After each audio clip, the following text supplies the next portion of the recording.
All right, we probably have a few more seconds before we hit 6:30, but we're about ready to begin our work session for this meeting of the South Kingstown Town Council. Our first tasks will be some interviews tonight. We have candidates for the Rec Commission, as well as a candidate for the Affordable Housing Collaborative. All right, it is 6:30 now. So I will just sort of start with the Affordable Housing Collaborative here. Elizabeth Cart, please come up to the podium.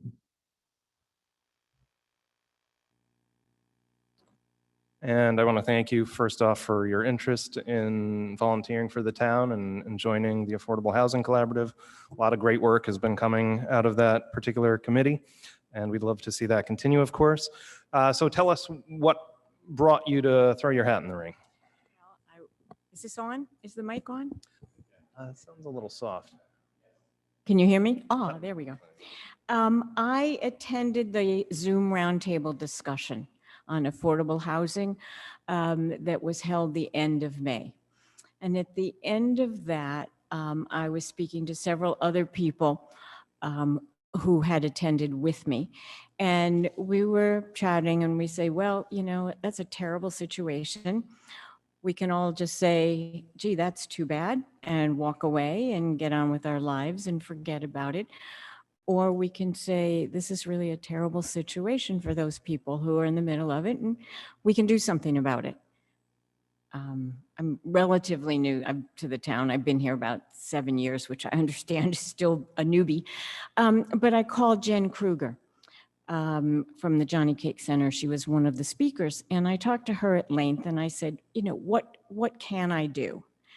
And she was the one that pointed me to the Affordable Housing Collaborative after we talked, and I told her that I was an architect, and she said, you know, you're what we're looking for. I have to also mention I'm president of Congregation Beth David of Narragansett, and I spoke with the rabbi at length, and we both agreed that if you really feel something, you need to do something about it. I mean, words just aren't enough. So here I am. Very good, thank you. Questions for Elizabeth? Anybody can just sort of... No questions.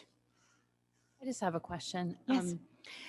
I just had a conversation today with a resident who feels like there's not a lot of affordable housing because the URI students are squishing, you know, their academic rentals, and summer rentals is the other half of the year or the other quarter of the year. So did you have any thoughts about how we could maybe address the fact that we're a college town and that's sort of encroaching on, that's why we don't have a lot of year-round rentals? Have you thought about that in any way? I have to say I don't really have the experience and the knowledge of the rental base right now. I do know though that since COVID has hit, the rental market is just squeezed even more than it was before, because so many people have decided from Boston and from New York that they want to live here. And so I know that that only exacerbates the situation, but I'm interested in looking into it and seeing how we can come up with some solutions. Thank you. Can you elaborate on how your architect experience can fit in well with the Affordable Housing Collaborative and how it can further the availability of affordable housing in town? Well, I know that one of the people who was on, and I don't recall the name, was with the Habitat for Humanity. And he was saying that based on some of the zoning regulations in the town, they're building like one house on huge lots for affordable housing. I think that's certainly something I could look at. I was in the zoning board in my town in Massachusetts, a town outside of Boston called Belmont. I was on the zoning board for a number of years there. So that, for example, is something to look at. I know that one of the other issues that was mentioned was the possibility of using some of the upstairs space on Main Street that's currently not being used efficiently. I did a lot of renovation in my career, and not that I would want to take it on professionally, but I think I could certainly be helpful in having a fresh eye on what we might be able to do to increase efficiency of some of those renovations. Thank you. I just want to say thank you for stepping up.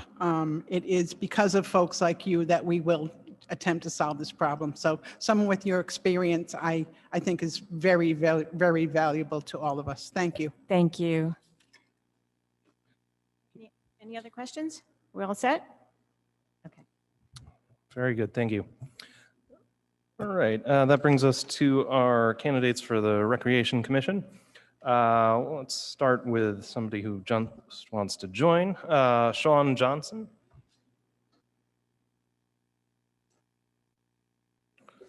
All right, Hello, good evening. Sean welcome. Johnson. So we'll make this pretty easy. Tell us why you want to join the Recreation Commission. So I've been a permanent resident of SK since 1998. I've been a homeowner since 2008. My oldest daughter is 18. My youngest son is 16. I think between us, we've experienced and used and participated in every court, field, bike path, tennis court, basketball court, baseball, softball fields, trails, beaches, guild programs, summer programs, and facilities in this town for the last 18 years to get together. So with that experience, I think I can bring that experience to the commission, and my number one goal would be to maintain our great parks and recreation program in this town. Thank you, Sean. Questions for Sean?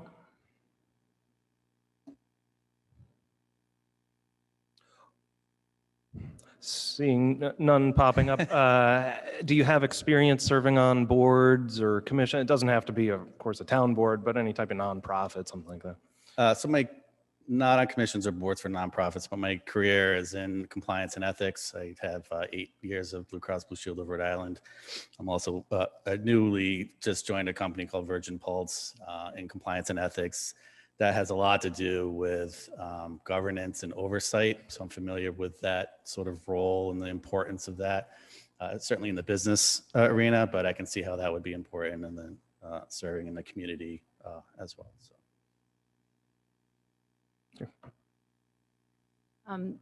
I don't have Sean Johnson in his application, so I have a different Sean, so I can't ask you. Okay. I have a different name, Sean, in the attachment with the other applicant, so I didn't know if anyone else has Sean Johnson's. No? I applied last year, so Okay. I was invited back this year again, so I think it's from last year. I can certainly fill out a new application if that's necessary. So could you just tell us a little bit about your background, a little more about Sure. you? There's not even like a demographic on you. There's a different Oh. Sean here. So I graduated from URI in 1994 with a business management degree. I have 20 plus years experience in retail business management, shifted gears, and as like just mentioned, my career now is in compliance and ethics. So with compliance and ethics, it's a lot of policy and procedure management work, code of conduct, driving communications, training, auditing, reporting to boards, oversight and governance, workplace investigations, that sort of work is what I do now. But again, myself and my family, we're pretty active in this town. I mean, we've enjoyed every piece of this town Parks Recreation Program has to offer through the years. I think just a combination between my experience and my drive, and I love to be outside and I love to take advantage of certain things. This last year, it's been tough. It's been good to get outside and do things, but so many of the programs have been sort of put on hold, and now it's nice to be back in that and take full advantage of everything this town has to offer. So.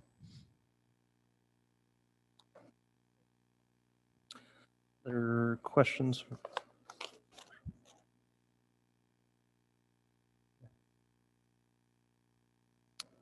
Any other questions for Sean? One other question that we'll frequently ask candidates is, you're aware of the time commitment that this will entail. Rec Commission's pretty active board. They have some fairly long meetings, I believe. Did I see every third Monday of every month? Yeah, I saw that. You're up to the task. I'm up for the task. Yes. Okay. For sure. All right. Well, I think we'll be getting some printouts of your original application, which will be helpful, I think, for people to see here. But we will let you know probably pretty shortly. So thank you for coming forward and throwing your hat in the ring. Suppose if we have any further questions, we could call you back up here and really grill you. But otherwise, please make yourself comfortable, and we'll proceed with our other interviews. Okay, thank you. Again, happy to fill out another application if you need me to. Don't think that will be necessary. Thank you. All right, let's move on to Will Litfin.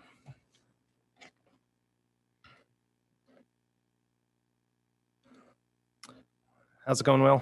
Good, guys. How's everyone? Pretty good. A little hot. Thank you for coming in person. It's nice to finally see some humans interacting in Absolutely. governance thing. So tell us a little bit about your experience. I know you've been serving for a number of terms now, and why you want to keep doing it. I tried to figure out how long I've been serving on the Rec Commission, but I'm not sure. I don't know if Terry knows. Probably about 10 years or so. And it's been fantastic. I've really enjoyed, offering some of my time for volunteerism, and I'm passionate about the Parks and Recreation Department. It spans so many different facets of the town, not just parks and recreation, but of course, senior services and our beaches, and has become even more important in recent days, overlapping with conversations with regard to things having to do with, say, the hospital or the schools. So I'm happy to continue, to serve. And I think that there's a lot of work that we still have yet to do. And just as Sean said, I'm also a resident with kids in town, the public school system, and we utilize so many different aspects of the Parks and Recreation Department, whether it be the camps offered through the Guild, after school sports, the beaches, of course. And I'd just like to kind of continue to offer my time, for as long as I'm able. Great. Thank you. Questions for Will? Okay. September 2012. Thanks. Will, about, what do you, I'm sorry, go ahead, Rory. Well, what's about 9 years experience now? That's great stuff. We appreciate your service. Can you talk a little bit about some of your successes while in the commission, and also some of the challenges that the commission has faced during your tenure? Sure. Well, the Recreation Center, I think, was a huge success, as I'm sure everybody is aware of the history of that project, having had to have been, pushed off for quite some time with the recession, and another bond referendum having to have been approved. I served on the subcommittee for that, the steering committee for the Recreation Commission. The Rec Center, and it was just awesome to see that come to fruition and be able to walk through those doors, and then to see it utilized to the point where we could use another one, So that's a huge success.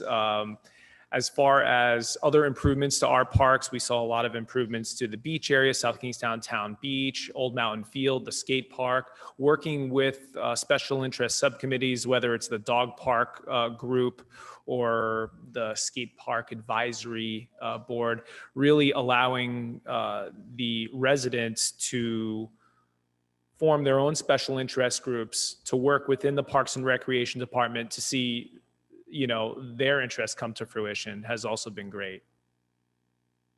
Great, thank you. Okay.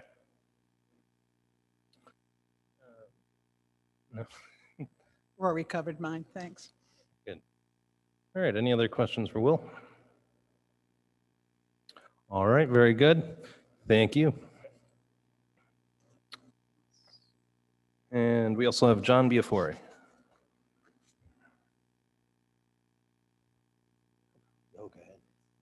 Good evening, everybody. Good evening. You can see Will and I are wearing our Parks and Rec issued shirts tonight. You sort of told Sean to wear the plaid. I can see Yeah. how this is going. Please tell us about your experiences on the Rec Commission and Sure. why you want to continue. Sure. Well, it's been a pleasure and an honor to serve on the Rec Commission. I have the distinguished honor now with Mark Noble retiring, I think last year. Now I'm the senior member of the commission, which I think Mark served for 23 years. And I don't know, you have to look in the archives of when I went on. I think it's about 15 or 16 years. 2006, so about 15 years.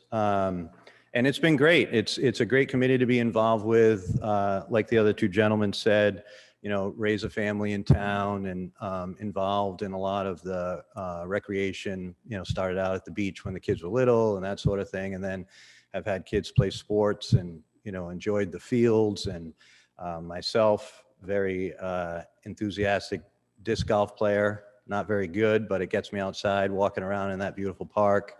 And it's a great commission to serve on. As you guys know well, our staff is phenomenal with Terry and Rex, and, you know, Kathy did retire, but, you know, we're very excited about her replacement. And so it's just a great department to be involved with. And it's been a real pleasure. And we actually have, in all the years I've been involved, we have probably the most stuff going on now than we ever have, with just the different projects that, you know, with the hospital and, you know, the school bond referendum, we got involved in that a little bit too. And so it's exciting times for the town in general, but, you know, the Parks and Recreation Department for sure. Thank you. Questions? Yeah. All right. I guess we're letting you off easy. Okay, Thank you appreciate for it. Appreciate it. 15 years earns you something. Yeah, thank you. Appreciate it. We'll let you know. Thank you. All right. I think that brings us to the end of our. Oh. Somehow I missed that. Tom Gilchrist, please come forward. Hello. Sorry. So, the Building Code, Minimum Housing Code Boards of Appeal. You're seeking reappointment as well. So tell us, I believe you got on fairly recently. So how's your I think term I've been? been on a couple years. There's only been maybe 3 or 4 meetings I've participated in. The presentations were very complete, and, you know, we received them maybe a week before the meeting. It's educational, and I get to review the sections of the code that are coming into question, explanations why people are seeking the relief they are is spelled out. So we have a nice discussion about the options and making sure things are, every opportunity to comply was attempted. But so far, it's everybody has been accepted because it was all pretty clear there was no other choice. Mm-hmm. So I think the building department does a really good job making sure the people that come to the board are coming with good reasons. Sure they do. All right, questions for Tom?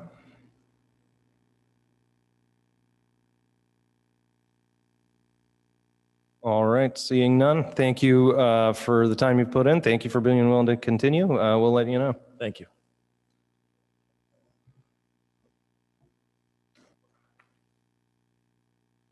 President, Yes, please. can we just get clarification on when these terms are expiring? In the agenda, One of the Rec Commission terms says for a term expiring 2023, and then the other ones say for reappointment for a term expiring 2021. So can you just let us know what we're, That is correct. Mr. Biafor, not sure whether he didn't get the letter that we sent out, or in the chaos of all the elections last spring, we didn't get the letter sent out to him. But in any case, his term technically expired in June of 2020, and he has continued to serve after that because he didn't realize, and none of us really realized, that his term had technically expired. So he continues to serve until he's dismissed, basically, by you. So when we realized what had happened, we reached out to him, and he said yes, he was interested, and he's been waiting to be interviewed for his reappointment. So that is why his term expiration is different than the other two. right, but the other two say 2021. Correct. So they will be, their terms are expiring right now, and you would be reappointing them for another full 3-year term. For 2024, for a term expiring 2024? Correct. That's correct. 3-year term is what they serve. Thank you. You're welcome.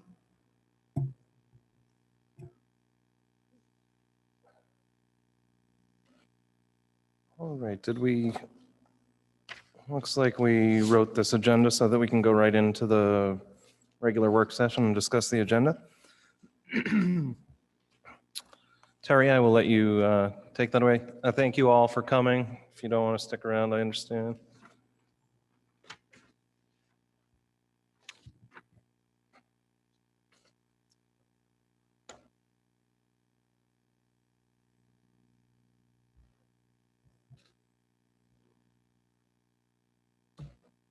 We all set, Abel? Okay, good Take evening. it away. Just to run through the agenda, we've got a public hearing, item 7, and that is dealing with the proposed amendments to the Police Department Standing Order 430.23.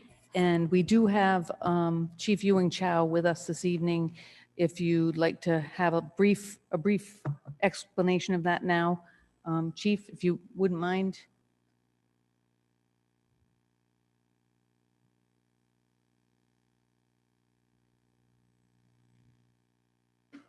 Good evening, everyone. Welcome. How's everybody tonight? It's good to be back in session. Yep. So briefly, really quick, this is one of 14 standing orders that the police department has that regulates the way we operate and we do certain functions. Because it is considered a standing order, we have to bring it forward to a public hearing and have the council review it and give it its blessing. There's only one small section we're asking for a change, and that's section 4, procedure D. And basically what we're looking to do there is just, instead of doing paper forms when we have evidence issues, it's going to be through email within the department. So that's really the only change on the whole standing order, is that one section. I was looking through it, trying to find what the change was. I could not. Yeah, that was it. That was the very one small section, but it is a necessity that we have to do for the charter. So that's what we're doing. Well, that's a pretty easy explanation. Anybody have any questions on that? All right, thank you, Chief. Thank you.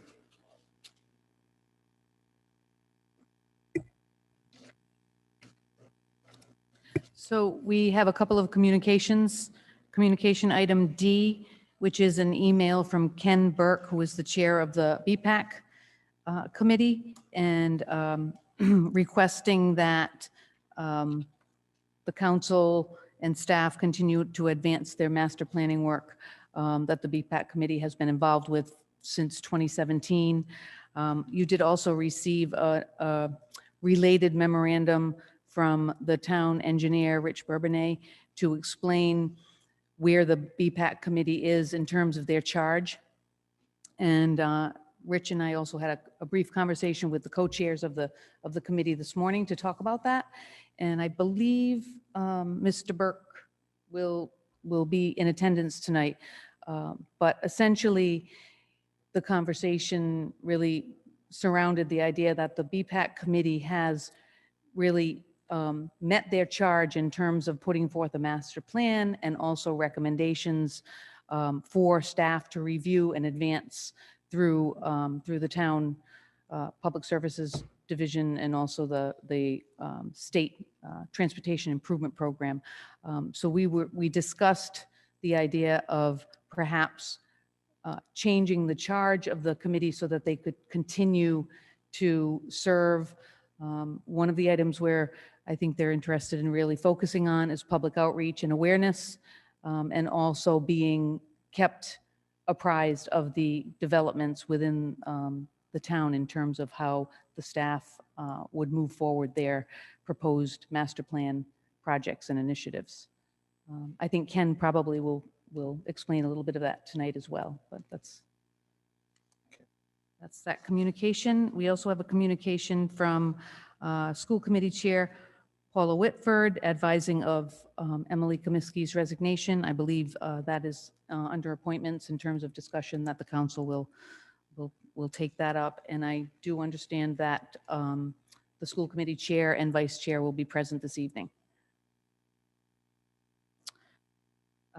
Item G is another communication requesting the council consideration as to how to move forward with filling the 2 vacancies, and that is from Sean O'Donnell, Chair of the Republican Town Committee. So that will be something the council may want to discuss.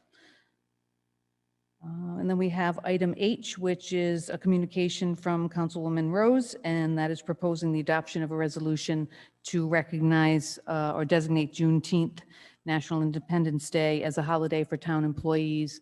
Again, that is something I believe the council will choose to discuss during regular session. For that, if it's been designated a federal holiday, do we have to do something separate or? So we do have, generally speaking, the town follows the guidance of the state in terms of when the state establishes putting forth a new federal holiday and what that would look like. It does have some implications in terms of how we look at our contractual bargaining agreements, in terms of budgetary outlook. We certainly will need to provide public safety and other work on a holiday. So there will be some budgetary implications in that regard. And we may want to wait until the state adopts something to move forward. And then we would probably wrap all of the contractual bargaining units into some type of MOU if the council chooses to move forward with that. We are still in negotiations with NEA at this time. So that's something for the council to consider.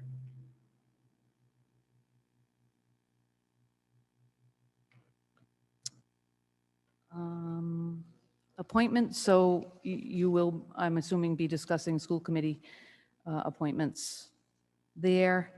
And then under new business, we have an award of bid for computers. That is basically a cycle of our desktop computers for town employees. It's on a pretty regular capital improvement program where they cycle out and IT replaces those. So that's a pretty standard item in terms of a 5-year cycle. And our IT director is here this evening, as a matter of fact, too, but it's under a master price agreement with the state. If there are no questions, we also have an award of bid for the replacement of the roof at the Robert Beverly Hale Library. And that is through Martone Service Company. Mark Russo, our facility superintendent, went out to bid for that particular job, and definitely need to have that roof taken care of. So there's no surprises there. And then item D under new business is a resolution authorizing an order of notice for a public hearing regarding CDBG block grant. It's program year 2020. In the memo from Brian Wagner, our senior planner, he describes the process, which was a little different this past year through the Office of Housing and Community Development at the state level, partially because of COVID, and also because we are doing this in-house. We no longer have Washington County Coalition, or Washington County Community Development consulting on behalf of the town for CDBG grants.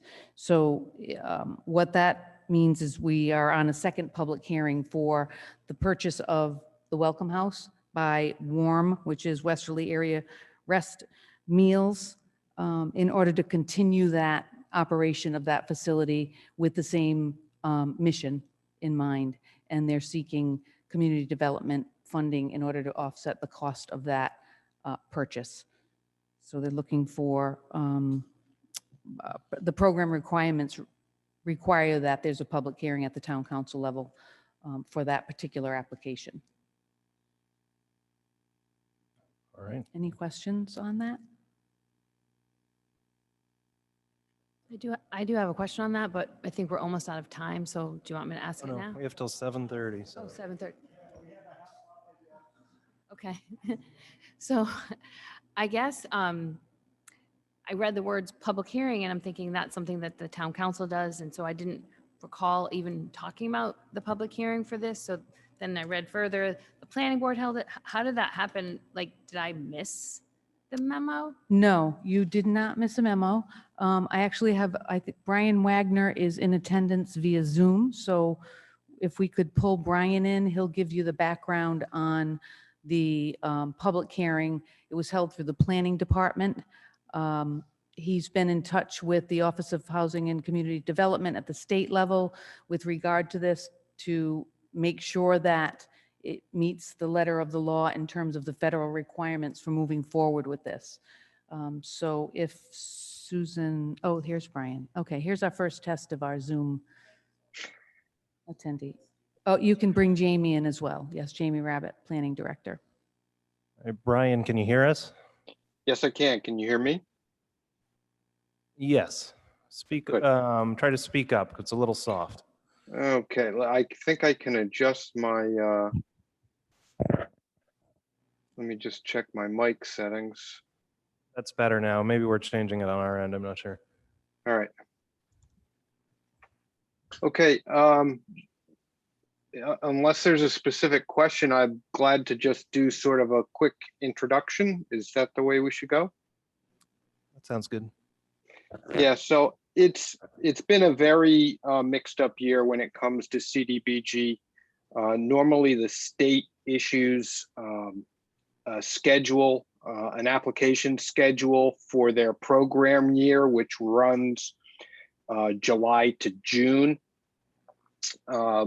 No calendar was issued for what would have been program year 2020. So we didn't have our typical spring competitive CDBG grant allotment. It just never happened. This grant application is coming in under a rolling application. So it's part of a continual and ongoing application process at OHCD. The requirements for the grant process are that there be 2 public meetings. The first public meeting has very few prerequisite requirements, simply that an ad be placed in a paper of local record not less than 7 days before the public meeting. We did that in June, conducted the meeting on Zoom. The other requirement is that there be a second public meeting in front of the town council. In past years, the first public meeting was conducted by Washington County Community Development on behalf of all of the towns in Washington County at the same time. They did one meeting. They rotated the location through various different town halls over the years. They'd place one ad, all the towns would participate, and any potential applicants would be able to come to that public meeting and ask questions about the process, and then submit their applications.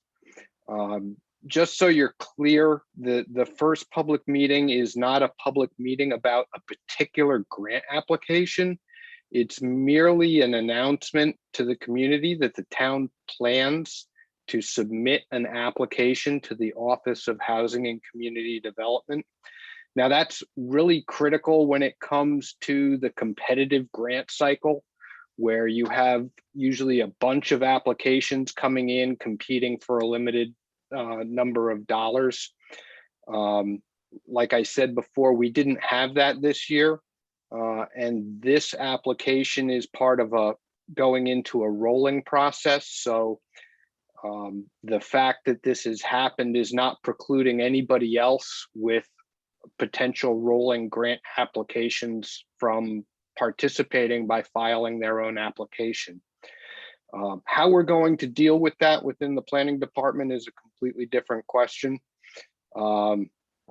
Because this, at least as a year ago when I came on, this was not anticipated being part of our job. And then Washington County Community Development announced that they were discontinuing their CDBG administrative services for all of South County. And many of the communities in South County are just now not participating in CDBG at all. So that's where we're at, if anybody has any questions. Any questions for Brian? Thank you for that explanation. Sure, we'll hear much about it again at the public hearing. Okay. All right, any other questions on the agenda tonight? I have a question, Emil. As far as appointing or appointments with the school committee, I just want to make clear, we're not appointing tonight, correct? We're just discussing the process by which we will appoint. Okay, thank you. Terry, we'd like to remove communication 8B from the consent agenda. Also, can you provide an update to us here now at the work session? The library.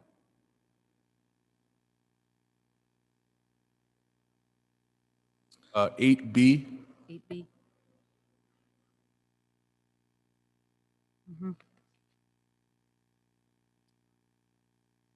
Yes, we have been in discussion with URI via telephone. We've been attempting to coordinate a meeting so that we could continue the dialogue with how we can explore the possibility of regaining parking spaces for the Kingston Library. As you know, there's improvements going on the URI campus, Upper College Road, that have removed, or the plans are to remove, parking adjacent to the library on Upper College Road, as well as the spaces that are designated currently in the Gateway apartments, the apartments across the street. So the library is becoming limited in terms of what parking is available to them. I have had a conversation with Susan Axelrod. I've had a conversation with Ryan Carrillo, who is real estate and planning at URI. We've not been able to coordinate a meeting to date. We've also put messages out to the office of the president at URI for a particular contact to help us to coordinate a discussion so that we could see what options there might be for reestablishing some type of parking accommodations for the library. We're also looking at some other potential alternatives involving neighboring locations.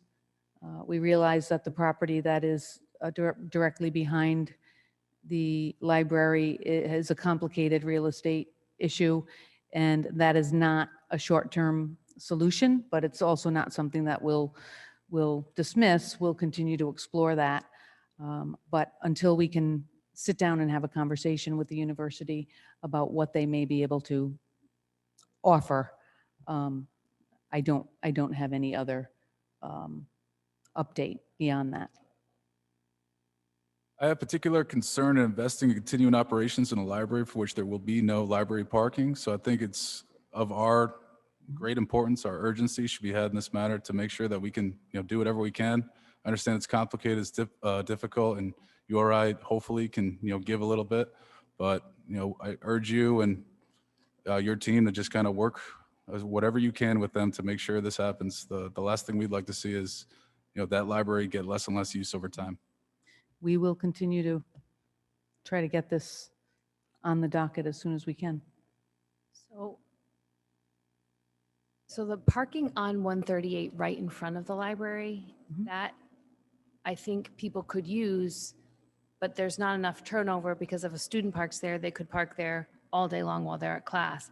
So is there a way that we could make a solution like there's 1 hour parking, or if you're parking here, see the library for a pass or a placard or anything so that there's better turnover on the 138 side? Because I think there may be still parking there, but I don't know how I think the library staff I've heard is uncomfortable calling for a tow because they could be towing a patron. We don't want to do that. But if it's a student who's there, who's parking for the day, it's a different situation. But is there anything we can do with that? It's a possibility. That's certainly something that we would offer up. I think, to be clear, the spaces that are directly, there's really no spaces directly in front of the library. That is where the right-hand turn onto Upper College Road is. Cars may park there, but there's not designated parking there, but just down, another property, there are spaces. Right. And you're right, they could be there all day. I mean, I think it's worse during the, the school year, but it's something to explore. I don't think anything's off the table in terms of temporary 1 hour, 2 hour parking. Yeah, it's just the building itself is pretty interesting history-wise, and the email that we got a couple of weeks ago from Susan Axelrod, it's really compelling that we're going to create an island with no access to it, right, or no safe access. Right.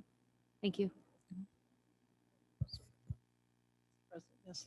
So Terry, if I just had a thought a couple of days ago about approaching the state on the issue, and a traffic light that was,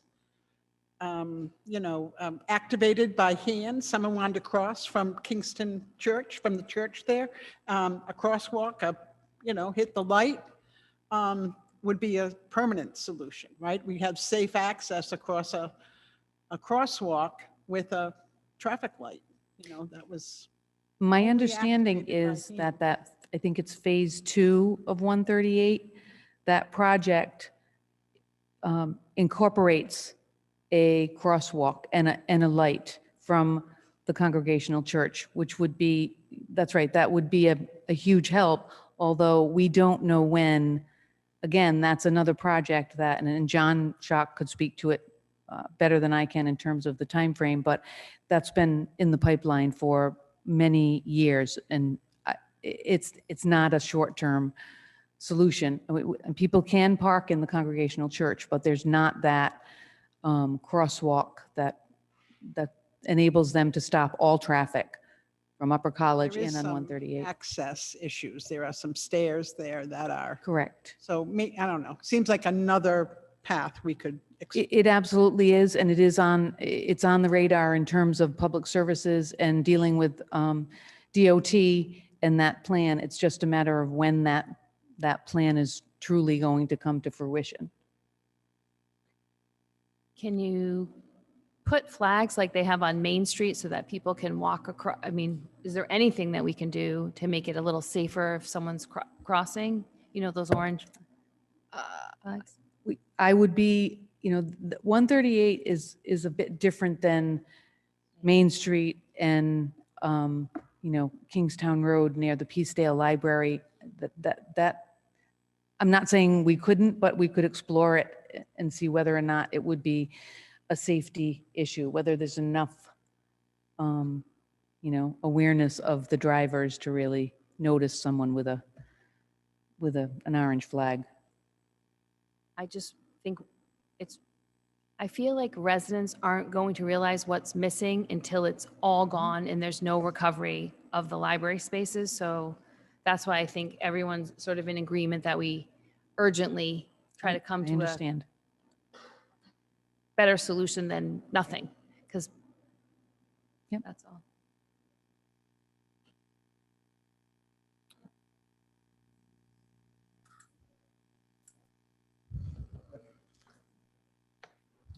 Hey, John, can you hear us?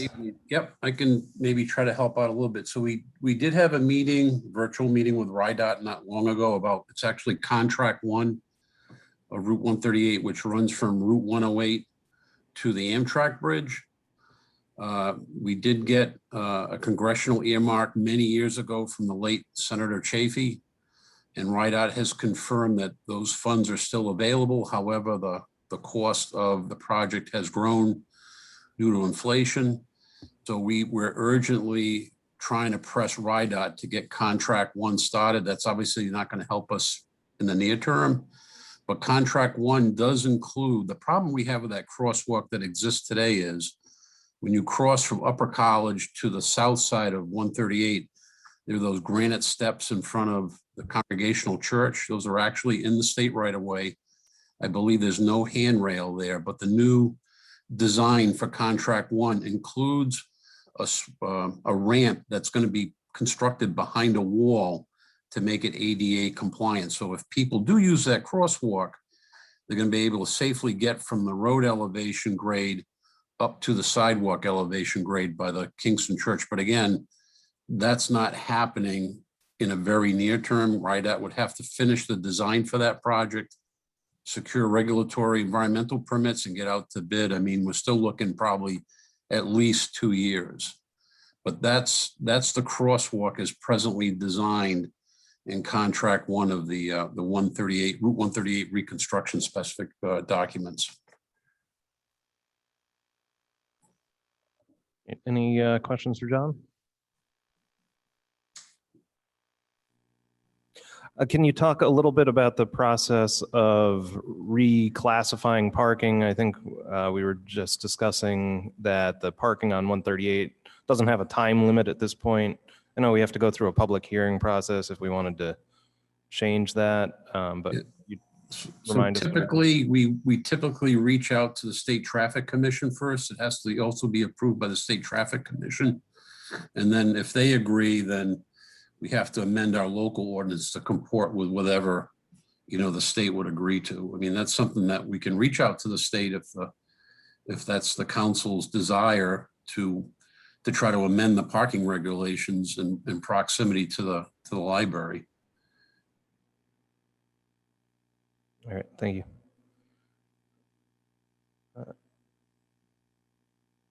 All right, thanks, John. You're welcome. Any further questions on the agenda tonight? If not, we can take a break here until 7:30.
All right. Susan, I'm getting the thumbs up. Hello, everyone. Welcome to this meeting of the South Kingstown Town Council. It is Monday, July 12th, 2021. Time is 7:30. Our first order of business is the pledge to the flag. Please rise and join me.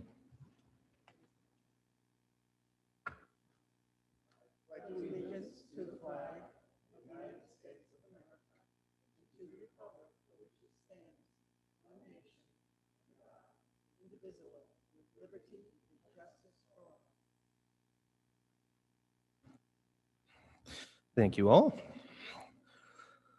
Will the clerk please take the roll? Council President Collins, Here. Council Vice President McEntee, Here. Councilwoman Bergner, Here. Councilwoman Kelso, Here. Councilwoman Rose. Here. All members are present. Thank you. Item 4 is the approval of minutes of previous meetings. Rory McEntee, I'll make a motion to approve 4A, B, and C. Deb Kelso, second.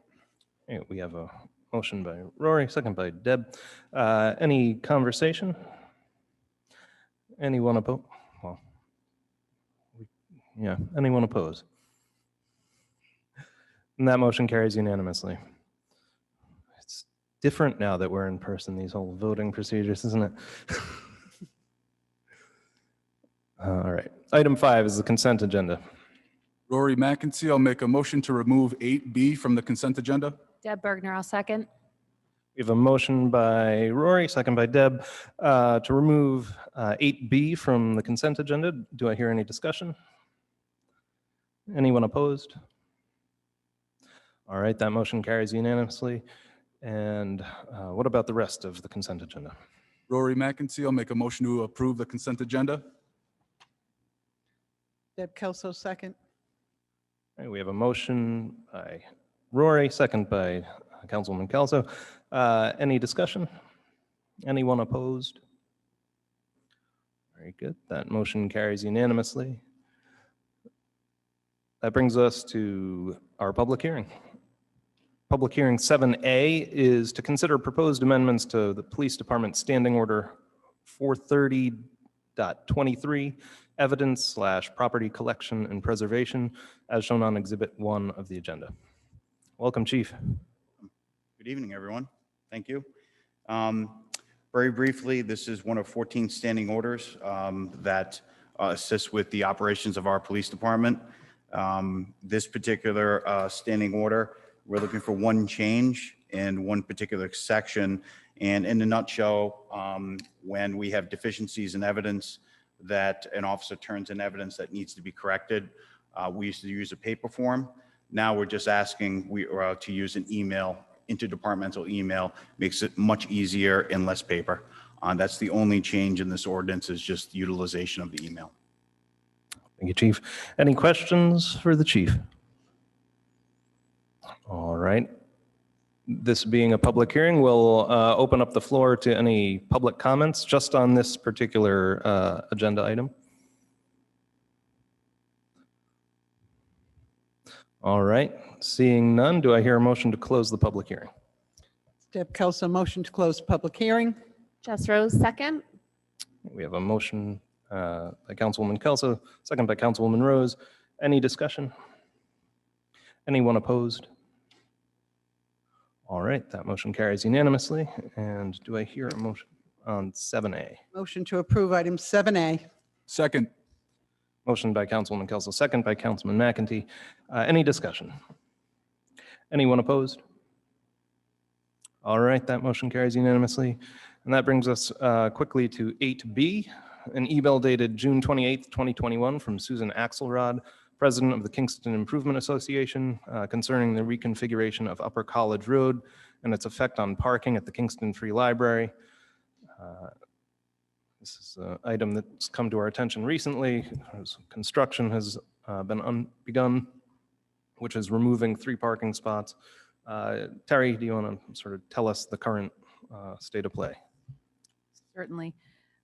Staff has been attempting to coordinate a meeting with URI representatives in order to facilitate further dialogue and discussion on how we can retain or regain in another location in close proximity to the library, parking that is necessary in order for the public to be able to access the library safely. We have had telephone conversations, trying to coordinate meetings with representatives from URI, as well as the library board of directors, and also the Kingston Improvement Association as well. We have a number of interested parties wanting to see this come to some resolution that would allow for parking on the library side of 138 so that there's safe access to the library. We will continue to push the importance of a meeting so that we can have discussion on how to move forward with some type of resolution so that there can remain parking for the public to be able to use the Kingston Library. We know how valuable that is to the town, and I think it's also a valuable asset to the university as well. So they should have a vested interest in that. Abel, is Susan Axelrod here in Zoom? Okay. Yes. Well, if Susan, if you're watching, listening, and you would like to be brought in to speak on the issue, we can do that. Please raise your hand.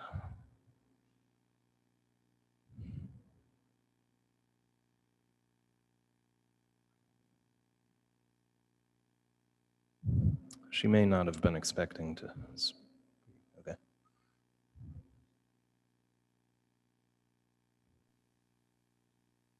Hi, can you hear me? Yes, we can hear you. I just want to thank you all for keeping this present in the conversation. And we, residents of Kingston Village, are grateful for any help you can give us in retaining our library. All right, thank you, Susan. Any questions from council members for either Susan or town staff? All right, very good. Do I hear a motion?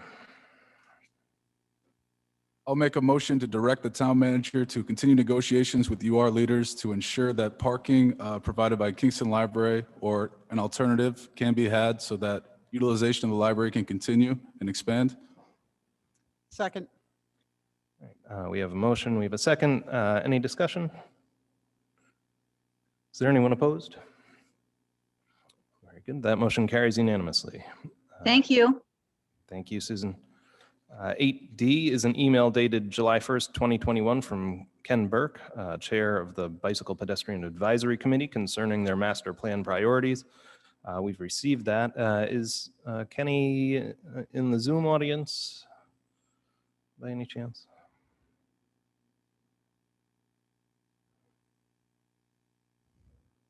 Okay.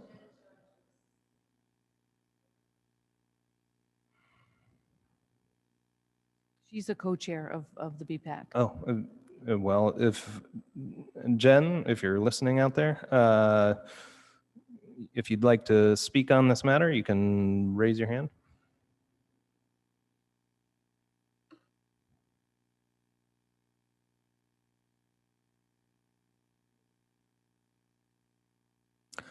All right, Jen, can you hear us?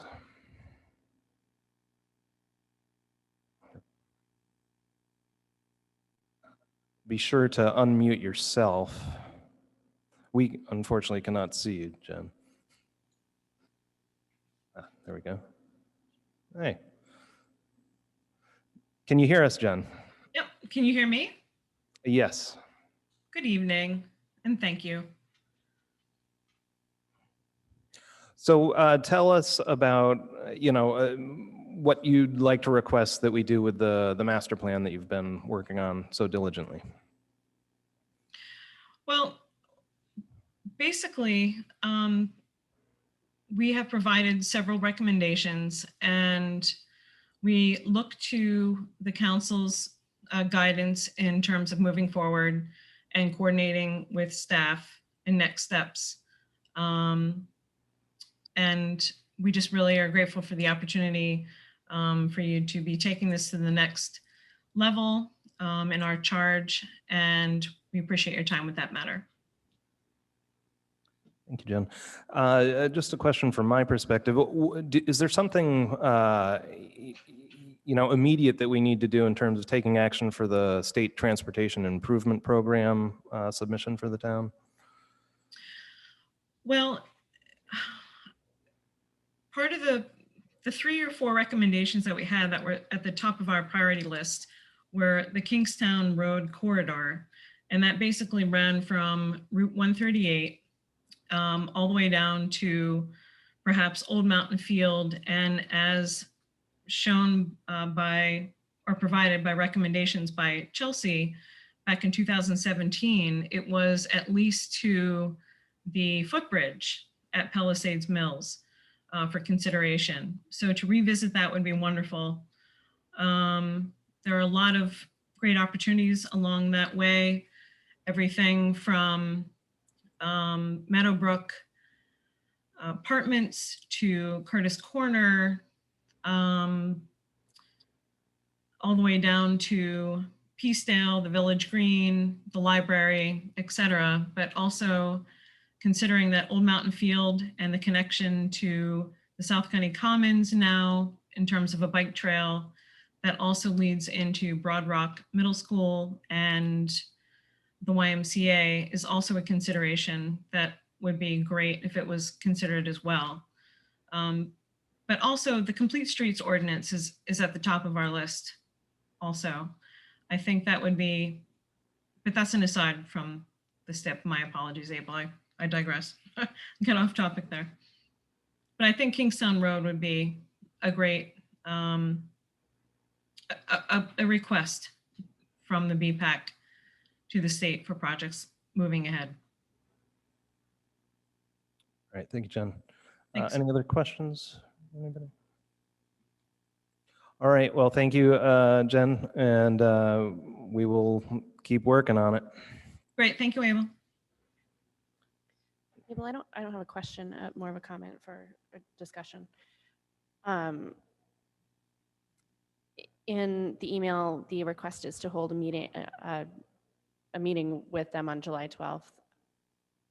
I think that this is something that is deserving of our full attention, and we're going to have some pretty loaded agendas coming up, I think, between American Rescue Funding, school committee interviews and appointments, and, just being summer and people not being super tuned in.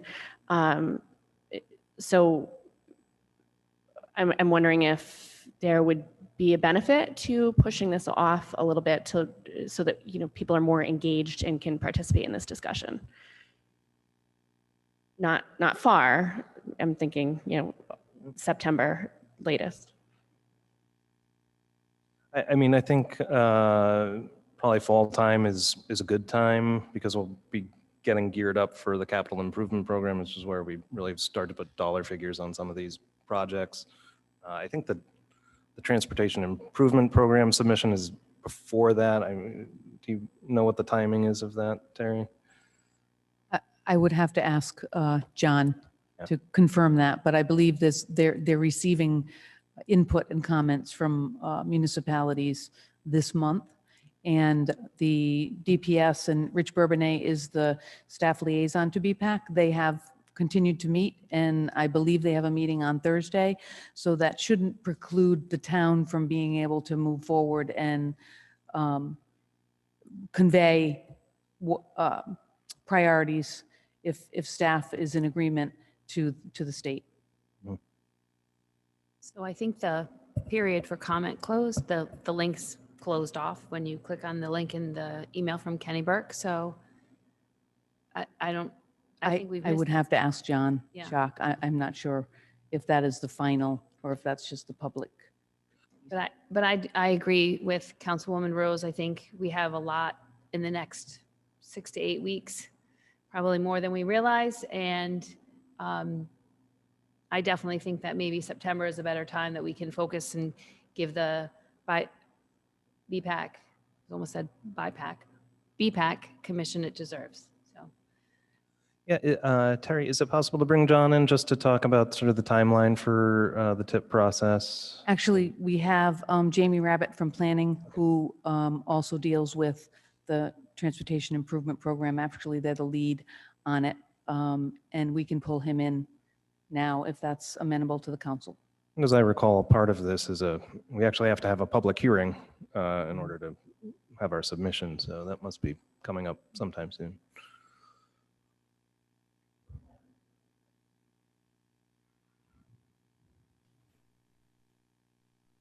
Welcome, Jamie. Evening. Good evening, President Collins. Just a quick update on the STIP TIP program. The public comments were actually due July 12th, 4 p.m. today. So I coordinated with John Chalk late this afternoon to make sure we at least got staff comments out to him. Part of those staff comments did include a sidewalk program on 108, which mirrored the council's request in 2017. A number of the other projects, you had 9 projects prioritized in 2017, and a number of those have already moved up in their allotment on the tip. I do have a call into statewide planning just to double check on whether or not the comment period for municipalities is closed. Again, I did mention that it closed today for the public. So once I hear back from the state, if there's an additional opportunity for the municipality and perhaps the council to weigh in, I will inform Terry of that as soon as I hear information from statewide planning. Thanks, Jamie. John, can you remind me, in the past, I recall that we actually had to have a public hearing on the TIP submission. Is that Abel, I guess my memory is faltering because I don't remember having a public hearing. Again, as Jamie indicated, 108 sidewalks, we've asked for 108 sidewalks from 138 down to where they terminate at the Meadowbrook Apartments, as long as I can recall. So, I mean, it's nothing new. I don't want to speak. I know their focus is on bridges right now and has been since Director Alviti took over. But I don't recall us having a public hearing on that. I may be mistaken, but I just don't recall it. I think it's my memory. I think what happened was DOT held the public hearing in our council chambers, and I went to that. And that's correct. RIDOT does hold public, or Department of Administration does. All right. Well, it would be great to. So Abel, your memory may serve you correctly. I believe it does. I think. Abel, your memory may serve you correctly. There, in essence, are 2 kind of processes associated with the TIP. One where they solicit comments on the formation of the TIP and prioritization. The second is reacting to what they have already come up with. The process they're in right now is reacting to their prioritization program and funding program. They had a public hearing in Narragansett and then a second one in Providence. And again, we're reacting to a drafted plan that has projects from South Kingstown in it versus their initial take of solicitation and a call for prioritization by the council. By process, the prioritization steps does require the planning board to weigh in, as well as the town council to actually pass a resolution prioritizing certain projects. I'm looking for clarification from DOT again and statewide planning. Thank you. That's what I recall. Thank you. And just to clarify, it's for the priority number 5 from 2017 was not just the request for sidewalks on Route 108. It was also for drainage improvements. So there's been a lot of development on Curtis Corner and things that lead up to all water bodies along that. And we have several dams that abut these areas that are on critical concern. So I would just like to clarify in hopes that perhaps some attention could be clarified and supported by the state to get their financial support in helping us to move forward in these next steps and requests. Thank you, Jen. All right, any other questions on this item? Do I hear a motion?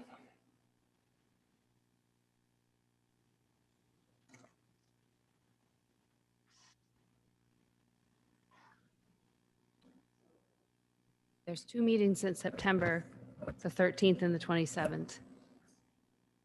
I can make a motion for either one. I just didn't want to. I move that we invite the BPAC to attend a town council meeting to discuss their master plan on September 13th, 2021. Second. A motion by Councilwoman Bergner, second by Councilman McEntee. Any discussion? Anyone opposed? All right, that motion carries unanimously. And that brings us to 8E, a letter dated July 1st, 2021 from Paula Whitford, Chair, advising of Emily Comiskey's resignation from the school committee and requesting the appointment of an interim member to fill the vacancy. We do have a couple members of our esteemed school committee here to speak on this matter, I suppose. If either of you would like to come up to the podium just so we can have a conversation.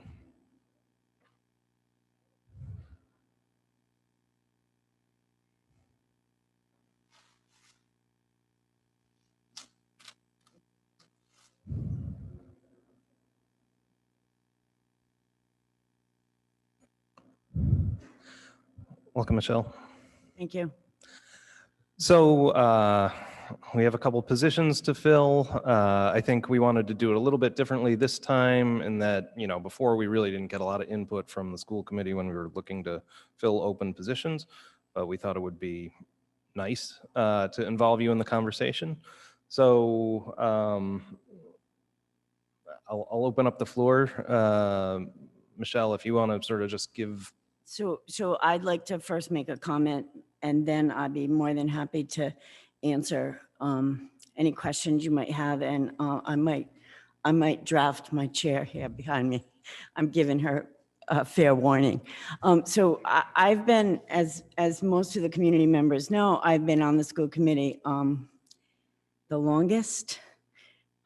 We are coming up on 9 years since I was first elected, and there have been any number of resignations during that time that I've been on the school committee. And so I would like to publicly say that in the previous iterations of resignations from the school committee, there's never been an invitation from the council for input from the school committee. So I would like to thank the council for extending that invitation. And I believe, if my memory serves me correctly, that it was Councilwoman Bergner who proposed that at a meeting, and I'm not giving you the date, but it was a few weeks ago.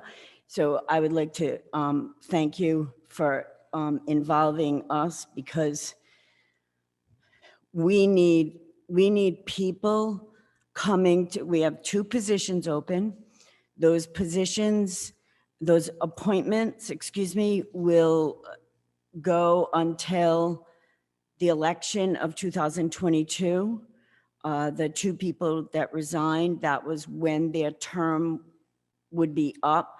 So that's when the appointment would be until, and then the people appointed would make their own decision if they wanted to jump back into the fire and actually run for the position at that point in 2022.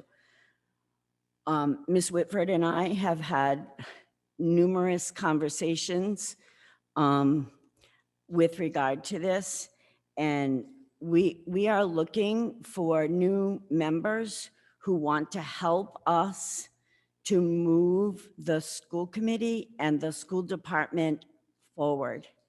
We don't want to look in the rearview mirror anymore. We want to move the school department forward. And that said, we need people willing to roll up their sleeves and get to work.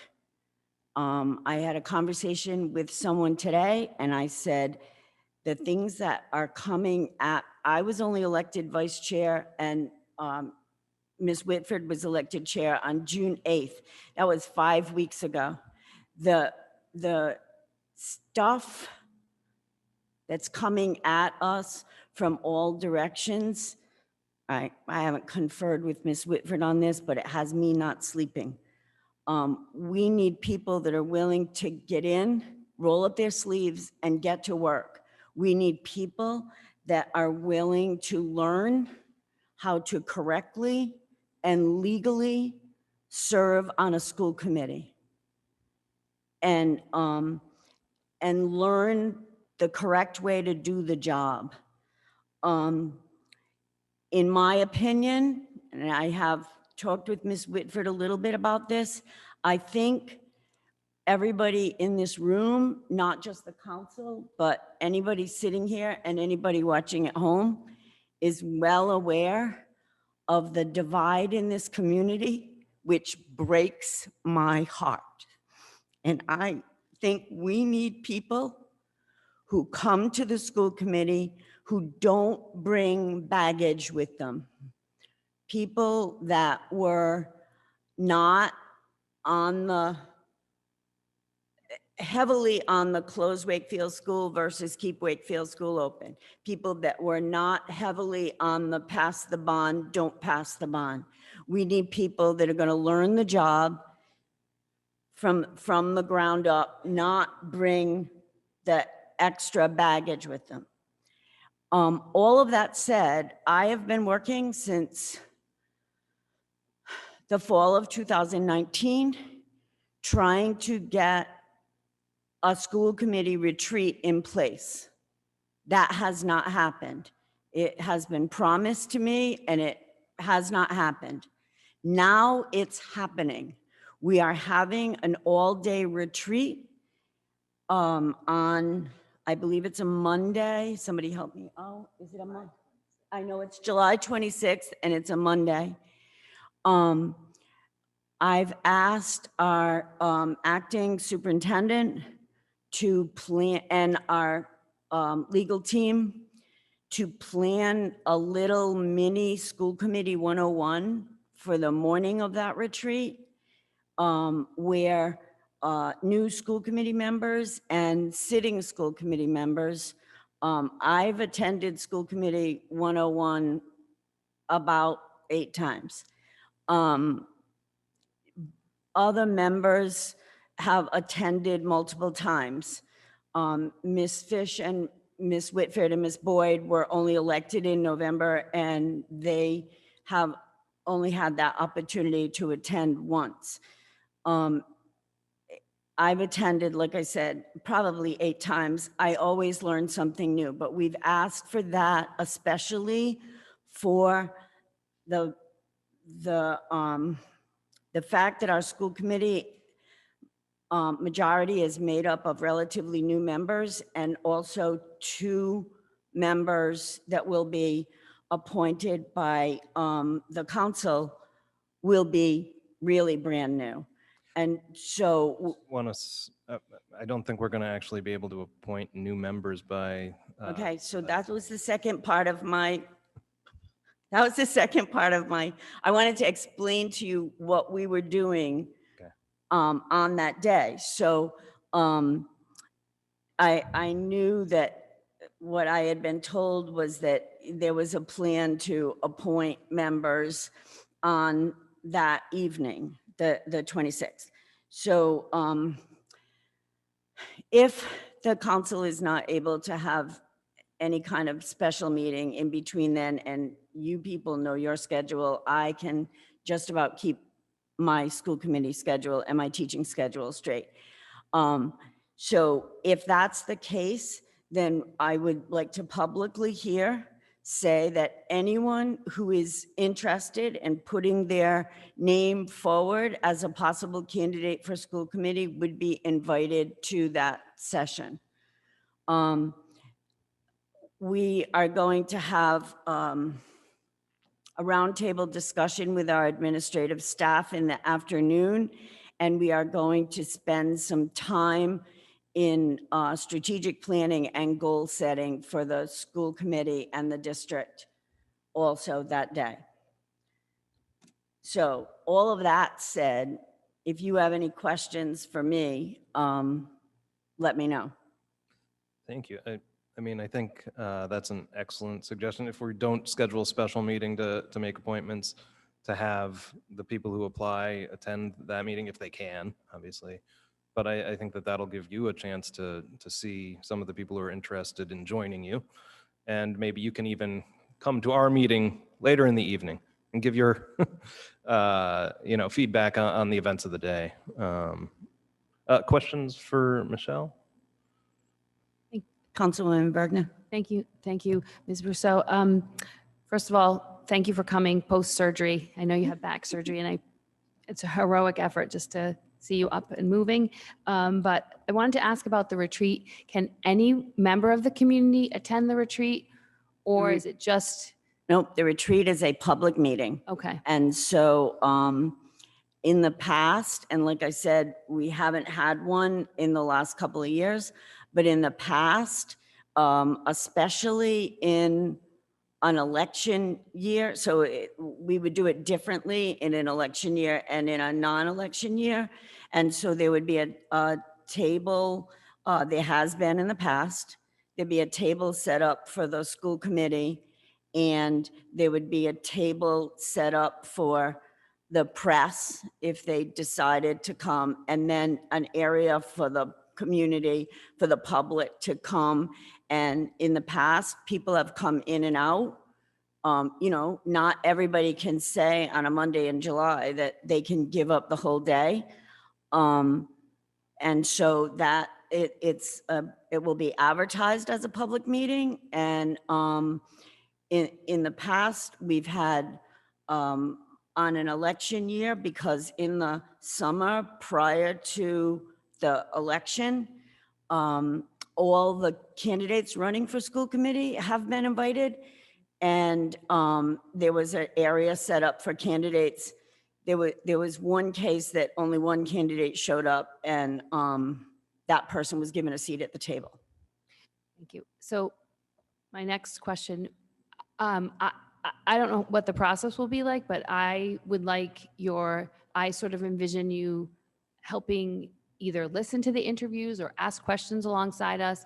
I just feel like now we're going to have you work in a 14-hour day because you're going to be all day in a retreat, and then you're going to come to the town council meeting if we do it on the 26th. But I wouldn't know the best questions to ask or how to evaluate those answers. And I hear what you're saying, like we need to hit the ground running with the school committee, add 2 members and get to work. So giving you the best assets that we have in the community is going to be important. So I hope, I don't know, because we haven't worked out the process, but I feel like even that, you're going to work all day on a retreat, and then you're going to come at 7:30 and do interviews, or 6:30. So keeping that in mind as well. I would certainly make every attempt to be here. The other request I would have of the council is that a number of people have contacted me directly and asked me, what's the process? And my response was, get in touch with President Collins or Vice President McEntee, because I don't have a clue. So it would be really helpful if once you people as a council worked out what the process was going to be, it would be really helpful if you could communicate that with Ms. Whitford and myself. We can do that. Other questions for Michelle?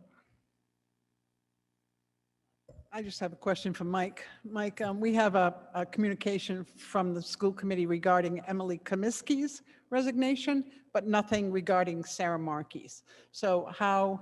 I believe we did get one on Sarah. We got one, but the school committee has not petitioned us to fill that, right? Is that a concern? No, because under the charter, the council fills those positions. So because Sarah sent that letter to the town council, that effectively takes the place of this communication or coincides with, is that correct? We can move forward with a replacement. We don't need the school committee to formally request. We do not. To fill that second position. Not under the charter. You're good. Thank you. Go. Just a question. Do we have a public notice out seeking applicants yet? I have not seen one. Okay, so that's what we're going to get to that then. All right, great. Thank you. So that public notice is coming up on tonight's agenda? No. We're going to have a discussion about appointments to the school committee. So this is a great time to talk about if you would like us to do something special as part of that process.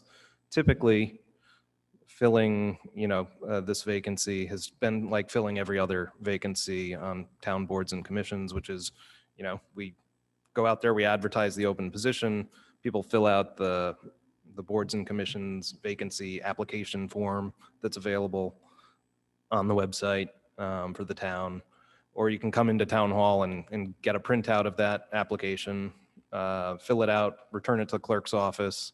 That'll be the submission, the application. I anticipate that that's pretty much the similar process we'll go through in terms of submitting an application. If you wanted to have like a special question that, you thought we should be considering from applicants, let us know, I would think, but otherwise it'll just be sort of give us your general statement of interest, what are your qualifications? It's a pretty simple application form. Okay, so I'm a firm believer that I'm one member of a body of 7. So I will bring that up to the full school committee and get input from the others with regard to what, if there's a particular question they would like to be asked. And I will forward that information or have Ms. Whitford forward that information to you. Thank you. Mr. President, do we have time for that? Well, I think, in practice, the way it may work is if you do have a series of questions that you'd like us to be asking of applicants, we might just only be able to ask those questions in the interview phase rather than on the application form itself. But either way, that's going to be valuable input, I think, for us, if you can give it to us. Understandable. Other questions? I think we all would like input from the school committee, even in terms of what questions you would like asked and answered. And I think I was hoping that you and Ms. Whitford would be here when we conduct those interviews so you could listen and give input and feedback, because I think role modeling some collaboration and coordination would be really helpful at this time so that we can help you move forward in the best possible way.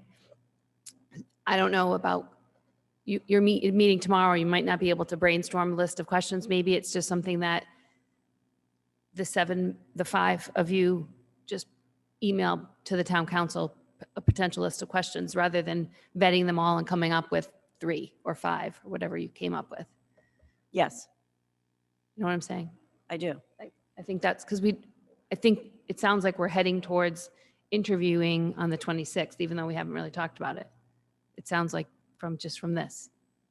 That's what it sounded like to me. And I have every intention of Oh, okay. making every attempt to be here on the 26th. My health issues. The 26th is up for discussion still. So if you okay. want us to wait until the August meeting, that's great input too.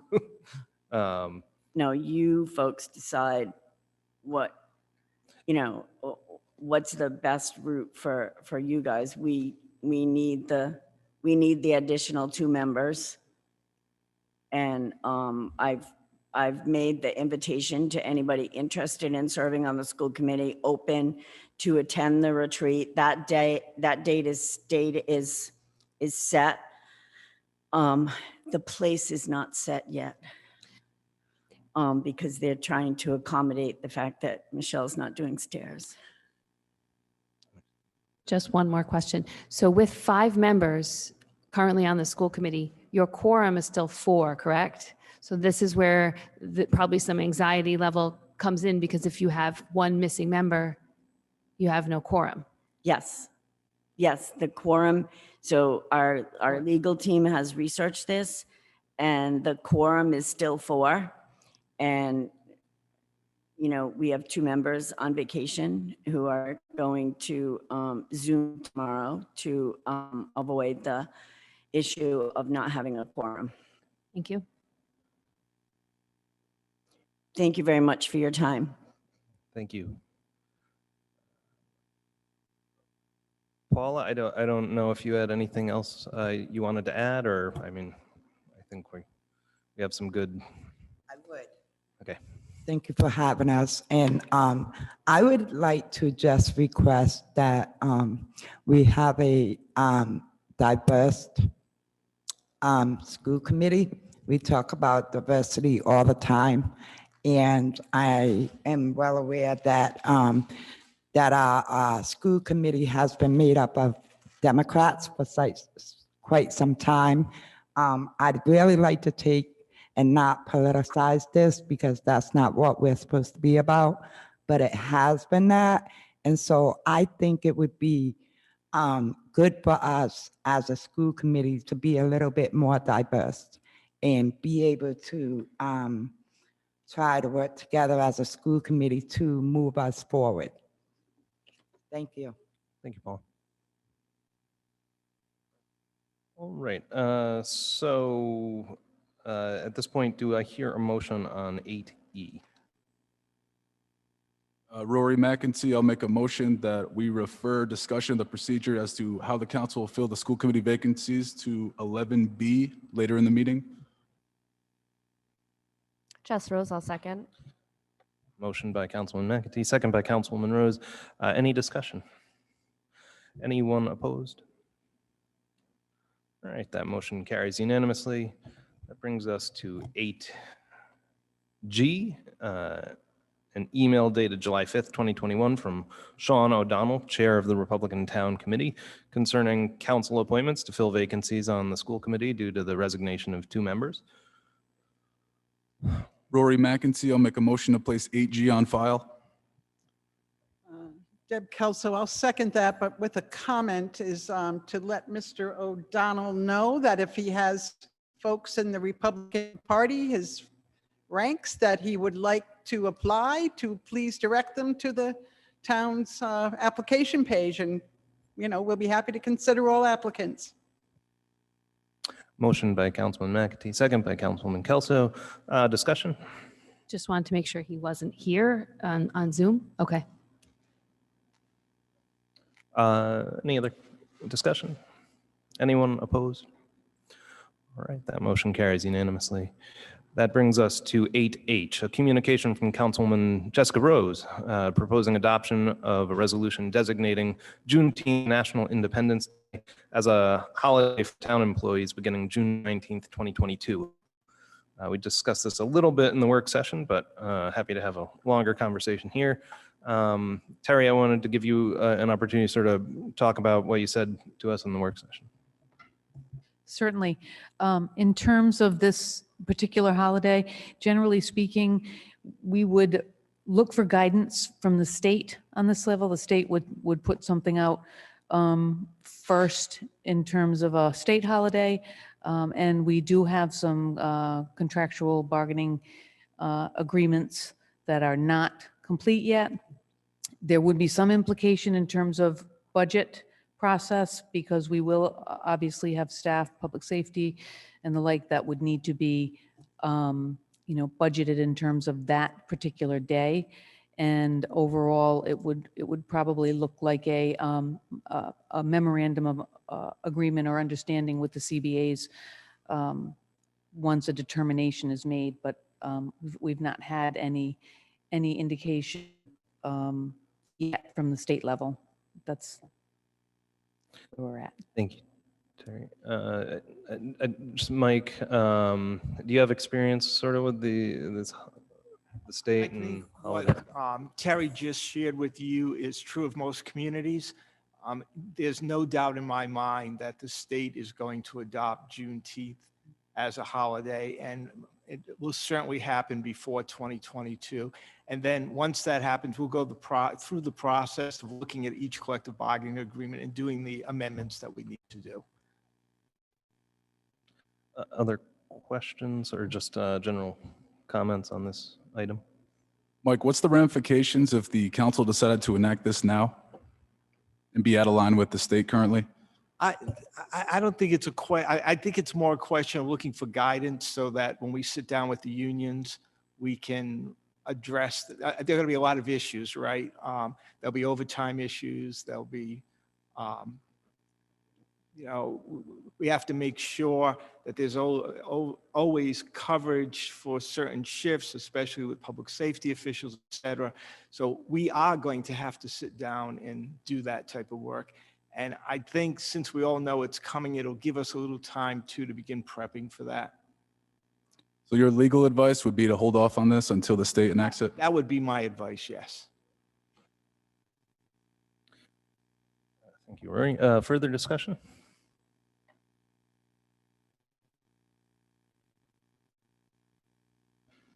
So is that your motion, Rory? Was that, did you? Oh, I thought you made a motion. I have a suggestion. Why don't we table this? The motion would be to table it. And I assure you, as soon as I start getting the information I need to have, I'll be bringing it to you as well as other places. And then we'll take it off the table and put it back on an agenda. Rory McEntee, I'll make a motion to table this item until the state acts, in which time we can act in line with them.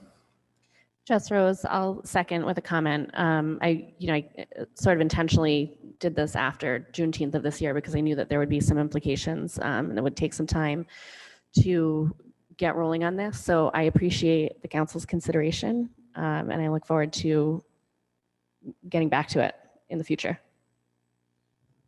Thank you, Jess, and thank you for making this request. I think we all look forward to passing the resolution when the time is right. So we have a motion, we have a second. Any further discussion? Is there anyone opposed? All right, that motion carries unanimously, and that brings us to item 9, which is comments from interested citizens. So this is great. Welcome back to in-person meetings. If you'd like to speak, it's really just first come, first serve. When you come up to the podium, state your name for the record. I am going to ask people on Zoom to wait for people who are here in person to make their comments. We do have a 5-minute time limit.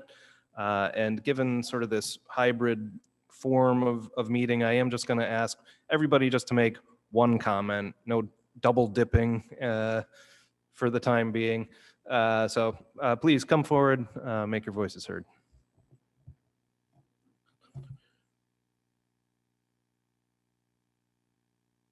Mr. Collins, Council, my name is Margie Bookite. I live on Coddington Way.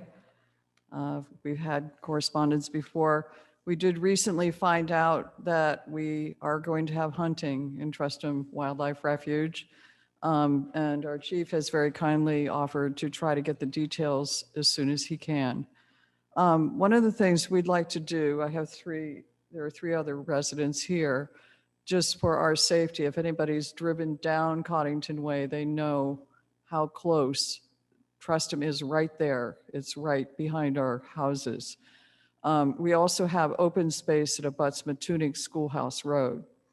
There is on that road already some no parking tow-away signs, and I talked to Terry today. We're not sure who's enforcing those, but we were wondering if those could be extended up to Green Hill Beach Road to cover the area that is our open space so that we don't have to worry about people illegally parking on the road and going in through our private property to more easily access Trustham or to be dragging dead deer out to the road that way. We have experienced that in the past with poachers, so it's something that we know could happen. Anyway, I'll leave it at that. I think some of my other colleagues may want to make some comments. Thank you.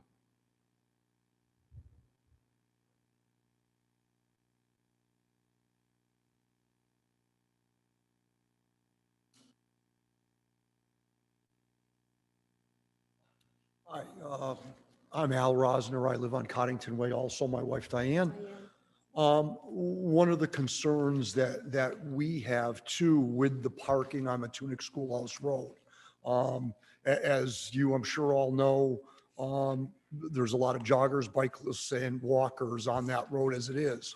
If parking was allowed there or people allowed to park, to go around those parked cars would be an additional danger. Diane walks with the dog and, she has a dog pushes her off the side of the road when cars are coming. The dog is great, but if there's cars that are allowed to park there, that won't only be difficult for Diane, but for everybody there. As you know, it's a busy pedestrian way, and that's the proposal with Hunting and Trusting Pond. I mean, our parking lot is not that big, so they're going to look for other places to park. We're concerned on Coddington Way as well, even though it's a private way and we don't have to allow them in there. They do go up and down that street, and but by having parking on Matunic Schoolhouse Road, there are some signs there now, but not nearly enough to be enforced really. So it's one of our concerns, and this hunting period is going to be a long period of time. Just walking on that road is going to be not only to Diane, but to other pedestrians as well. We're worried about the safety too. I mean, I'm legally blind and I'm not a helper, but there's a lot of people with strollers pushing them around, and if there's cars there, someone's going to get hurt, and it's going to be a bigger deal than a hunting issue. So that's my concern, is safety. We have little kids on the street. I have a little granddaughter who visits a lot, and it's just really scary. Thank you. Understood. Thank you. Can we ask a question about this? No, can't ask a question. During the town manager's report, we can ask questions about these items. So can we tell them that we might be talking about it during the town manager's report in case they want to stay? Yes, folks, if you'd like to stick around, we may have a conversation with the town manager during the town manager's report, which follows this, about this particular item. So please do stick around. I'm William Oley. I also live on Coddington Way. And I echo what my neighbors have said about Fish and Wildlife. Try to pick the microphone up so we can hear you a little bit better. So I echo what my neighbors have said about the parking situation on Matunic Schoolhouse Road. It's a pretty narrow road. There are no parking signs at Green Hill Beach Road at that intersection, and there's no parking signs at the Walden Way intersection. But between there is where Coddington Way is, and our open space along Matunic Schoolhouse Road, there aren't any signs. And that's where people have egressed before when they've done illegal hunting on our property. We've walked back there on our own property, and actually there was a hunter sitting in a tree with a gun pointing at us during hunting season. So we find this to be really dangerous for us and anyone walking, because the current setbacks, according to Fish and Wildlife, are 100 feet from a trail and 200 feet from a house. That means that someone can put a tree stand right next to the road on Coddington Way and be perfectly legal. And we asked Fish and Wildlife to make changes in this plan, and we don't think they have, because they haven't told us the details yet. They're going to send them to us this week, so we should have them. We have a meeting on August 3rd, but I think it's going to be very interesting. Thank you. Thank you.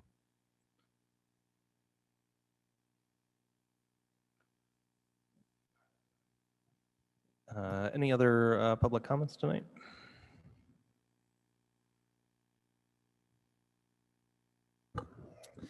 Chris Iredale, Hunt Avenue, Wakefield. South Kingstown Police, retired 29 years. I'd just like to make a comment on council's replacement of town manager vacancies. In the past, they've done nationwide searches. I just want the council to know, I think you already do know, that your interim town manager, Terry Murphy, did an excellent job as director of Parks and Rec. I have spoken to several of her employees. They all love her. She's gone above and beyond the call of duty for them numerous times. I've been told that. I just want the council to, if they're going to do a nationwide search and Terry is willing to accept, that it stop there. Thank you. Thank you.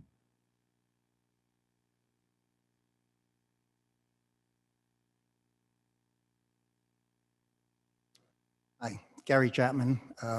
Welcome back into council chambers. I wanted to just have a quick questions on the water, the outside water ban and where we are with that. Obviously, the American Rescue Plan money has some water, some access to the money for water there, and I wanted to see where we're going with where we are right now. I went on the town's website for the FAQ that we have. A lot of it, and I can see, has to do with the South Shore system. I'm a Suez customer in Wakefield, and I didn't see a lot of information about Suez on there. I don't know whether you've had any meetings with Suez or whether we can get someone from Suez in here to talk about their system. I'd like to know how many gallons a day, John put this together.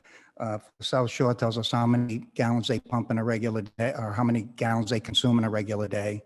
Because I imagine the South Shore doesn't pump anything anymore. They just buy the water from Suez. I'd like to know how much Suez does in a normal day, and then how much they do during the summer for gallon capacity. I just want to make sure that Suez, he says they only have 2 groundwater wells. That doesn't seem like very many to me. Westerly has 12. So I'm wondering if we need to wonder, if we need to do something about water and where we're going in the future with water. The water tanks that we have in town, I'm not sure which ones Suez owns. I guess they own by Prout and up on off South Road. I don't know if they have any other ones. And which ones, does the town own the tanks in Matunic, or is it East Matunic? Well, let me see if we could bring John in for this discussion at all. In order to do that, though, you have to add this to the agenda first, a discussion of water to the agenda. Deb Bergner, motion to add a discussion on water usage to the agenda. Chesser, second. We have a motion and a second. Any discussion? Anyone opposed? All right, that motion carries unanimously. John, have you been listening to these questions? I have. So Suez, couple clarifications. They own the Prout water tank, and it's called the Sherman tank, which is at the intersection of Allens Ave and South Road. They also own a tank at their well fields in Gary. It's 2 well fields, not 2 wells. So each of those well fields have a number of wells. I don't know how many they have in total, but I think it's upwards of probably 6 or 8 wells in total, but they're all drawing from the same aquifer. So, I mean, and I don't know exactly how much Suez does in a day during the summer months, but they have the same issue that we have, that the outside watering has a profound effect on their ability to deliver water for, unrestricted use at any time. And again, South Shore, you're correct. Those well fields are currently offline. We need to build a water filtration plant at significant cost, which would be, again, burden of the ratepayer. I mean, would that help? Yeah, I mean, it would help get us off of Suez, but that's not, I don't want to speak for Suez, but that's not going to solve their problem trying to meet peak demand during the summer months when the demand is caused primarily by outside water usage. Well, I think it would be interesting, John, to see how much they pump normally and then how much they pump during the summer months on an average basis. Yeah, I can find that out. When Factory Pond went down, you added in the summer 750,000 gallons to the need. I mean, that the town, the system is still billed down to the ratepayers, or is that I'm done sorry, by? Gary, you kind of broke up. Is the South Shore system still, that the town still owns that, right? Correct. And you bill the ratepayers directly? Correct.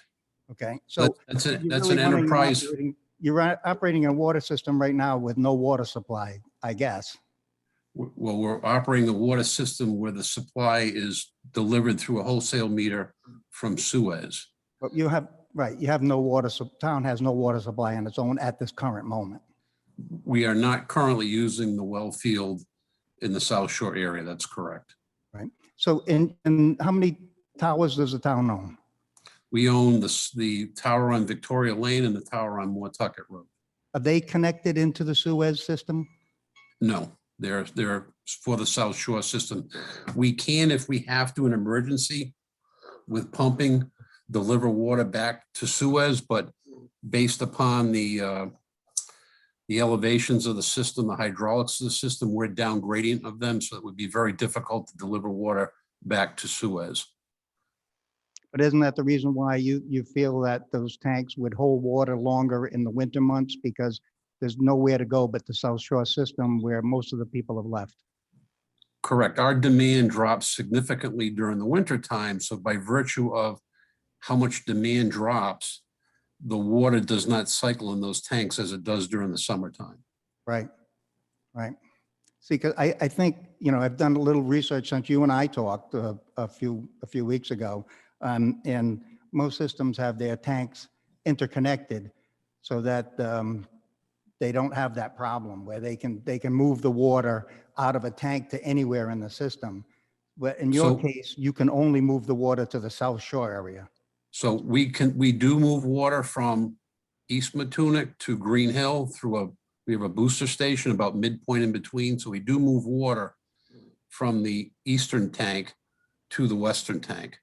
And again, you know, a pumping station, I'm not suggesting that we do it, but a pumping station could be constructed to move water back to Suez if we had our well field up and running, which we don't. Does that answer your question?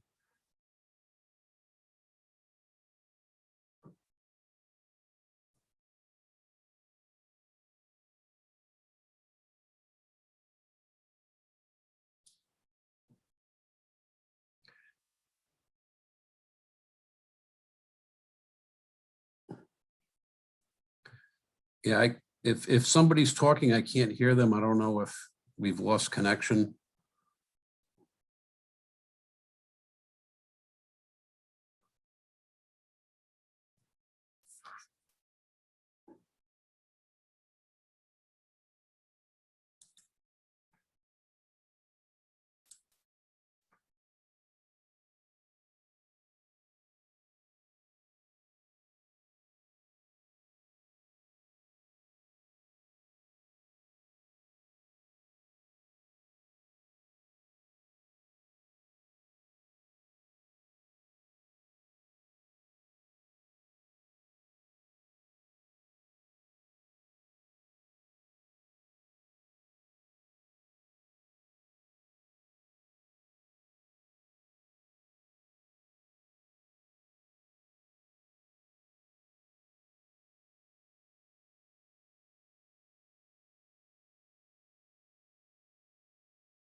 I think you can go, sir. Okay, you're good. Well, thank you guys for having this, open quorum tonight. So really, I'm here to just discuss the school committee vacancies that are kind of available in this town. Can you just state your name for the record, Oh, please? sorry, Sean Cody from Kingston, Rhode Island. And like I said, tonight I'm here to kind of discuss the school vacancies and what the town or the town committee and the school committee should really be looking for in the next committee members. The number one focus, in my opinion, of any committee member should be best for the students. We've heard this talked about a lot, but I think it's been forgotten. And it really is what should be the priority. It should be creating an environment that's safe, that's nurturing learning, and providing an education that is malleable to the students. We need to create a system that focuses on incorporating more technical training programs. It focuses on creating a system that promotes learning that's valuable in the 21st century and is valuable for students when they leave high school or go on to college to promote careers for them as learners, as continuous learners in the system. And then we need to really promote inclusivity for all individuals within the school system and really within the community. I think once we accomplish that, the next step really is focusing on unifying the town. It's something we have to do. We need to listen to each other's ideas. We have to have open discussions. We need to create a dialogue, and we need to truly start listening and learning about individuals' point of views before determining if they're right or wrong, or just or unjust, really, because that's really where we've struggled, I think, as a town. We're not listening to each other anymore. We're not going, maybe I don't agree, maybe I do agree, but why do you believe in this? Why is this your thought process? And I think that's what a committee really needs to do, think about those things. And then, of course, and I know I've talked about this a few times as a school committee, you need to bring in the educators and staff that really make the system run. We need to ensure that they're provided with the right tools, the systems and training, and of course, the leadership to produce quality education we all want for the students, and I believe they all want for the students. The last few weeks, we heard a bunch of them talk about their concerns of losing a superintendent, but I think what was missed there was that really what they're concerned is that they don't want to lose a seat at the table. They need to have a seat at the table as the teachers, and that's what we need to figure out when we hire the next superintendent, and we need to have the right committee to hire the next superintendent, because hiring has been a key mistake over the last couple of school committees. We think about the amount of money we've put out to move people out of the system. It's poor hiring. You need the right people to help hiring, to create the right judgment calls there. And there's some value adds in this town that can do that. And I think beyond that, we really just need to, work as a committee to be ethical, to be honest, and to be transparent. Transparency, we've heard about it from every person that's run. We've also learned that not every person was transparent. Not every person was ethical and honest. And I think that's something you guys should really hone in on when you start interviewing. Question integrity, make values be part of this process. Vet out the people, vet me out, vet anybody else that actually runs for this position. Look through our Facebook, our social media, look through our voting background, really spend the time. Again, that's the key in effectively hiring the right person for this committee, is vetting them out.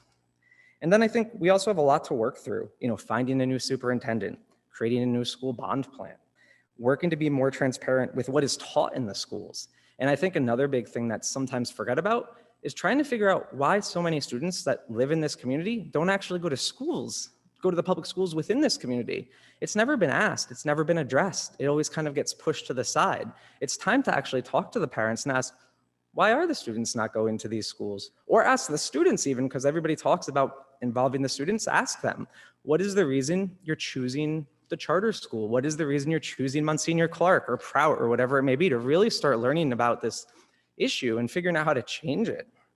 I'm not here to tell you who to select for the committee. I'm just here to suggest that we need a solution-based member who is unbiased, can handle conflict, and can generate solutions. I myself look forward to having the opportunity to hopefully interview with you guys and discuss more about the position and learn more about the impact that I can have as a school committee member. And as I've stated many times in the past, I'm open to discussion with anybody. Anybody could reach out to me, talk to me, learn more about me. I'm unafraid of having an open dialogue because it's a commitment that I believe in. To learn more about each other, we need to learn literally about each other as people. Thank you for the time. Thank you, Sean.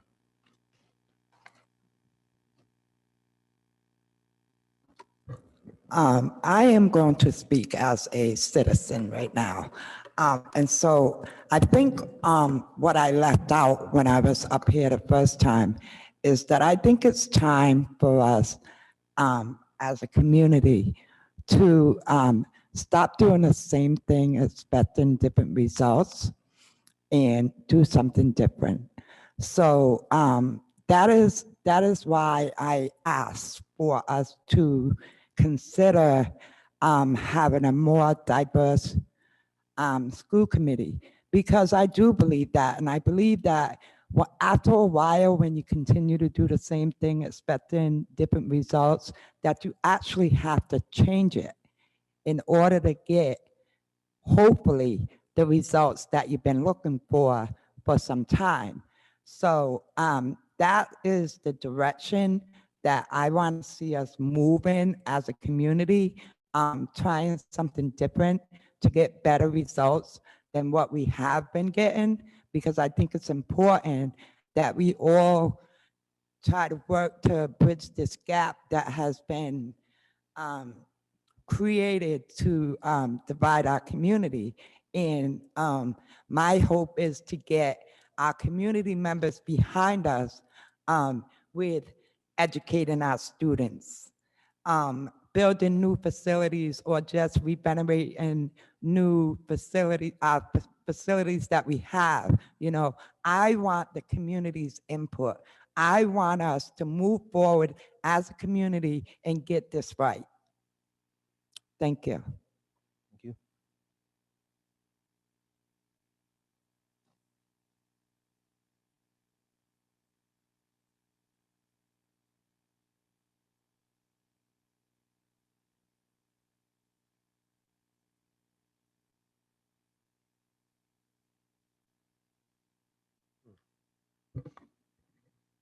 Hi, good evening. It's Doral Beasley.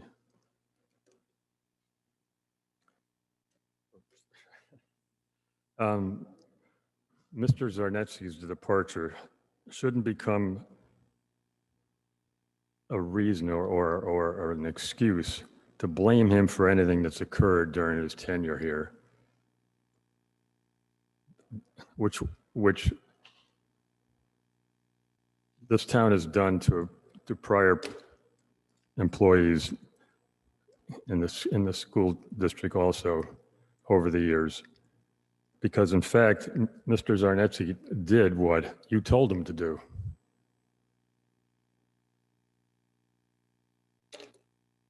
The school district, our school district, the South Kingstown School District, is in free fall.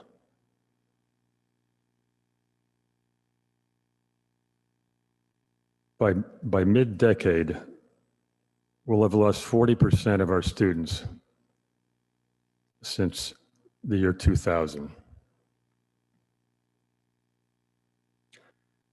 In September, when our schools open up, we're going to have 460 people working in here in the district, 460 for about 2,600 students. That's under 6 students per employee. It's like 5.8. That's like private school ratio. But as I've asked you before, show us where that ratio and a $25,000 per student cost in September has been worth it. Are we one of the top school districts in the state anymore? Absolutely not.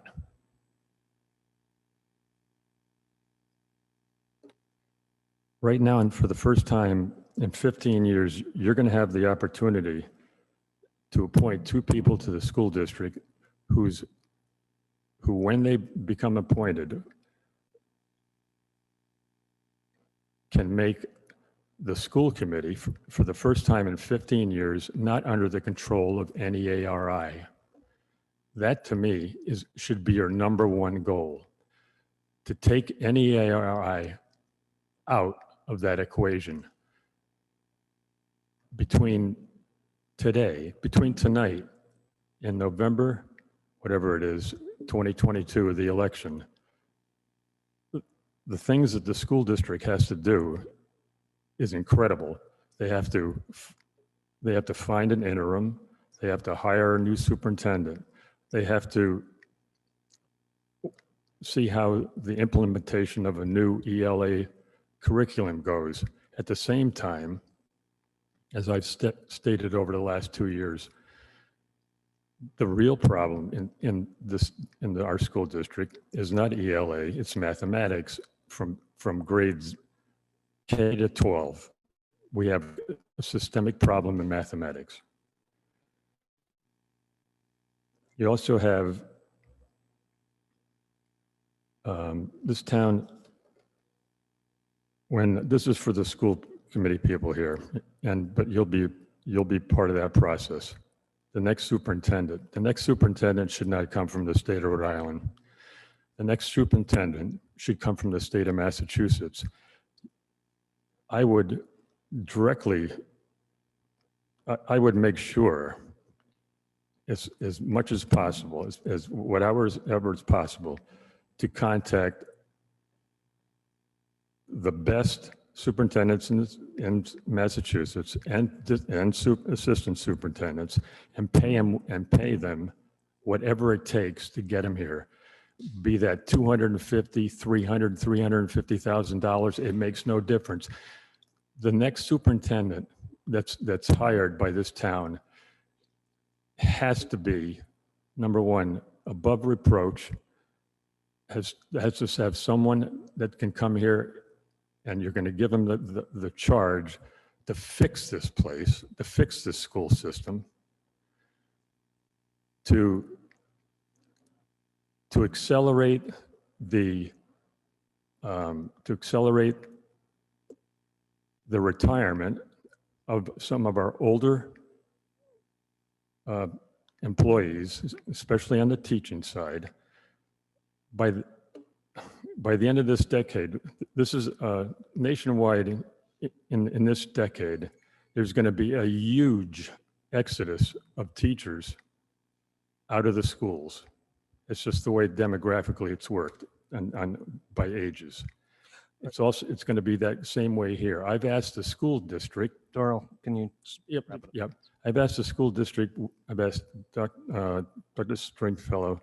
I've asked Ms. Savastano. Have they ever polled their people, polled their teachers to find out when they want to retire, so that you can plan ahead as to when you're going to need to find new people? Just one or two things here. Okay, Real quick. so, and lastly, I heard about the trust and pond hunting thing, right? Trust and pond. If you've never been to Trust and Pond, you should do yourself a favor and go take a walk through Trust and Pond. Trust and Pond is a national wildlife refuge. It's an incredible gift to this town and to this state. It's a bird watcher's paradise. I cannot fathom, I really cannot fathom why the federal government would allow people to go and hunt and kill out these birds or whatever other wildlife is in there. It just makes no sense to me. It's a place so beautiful, so serene. Thank you, Doral.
All right, let's bring them in. Stephen Dahl, yes, bring him in.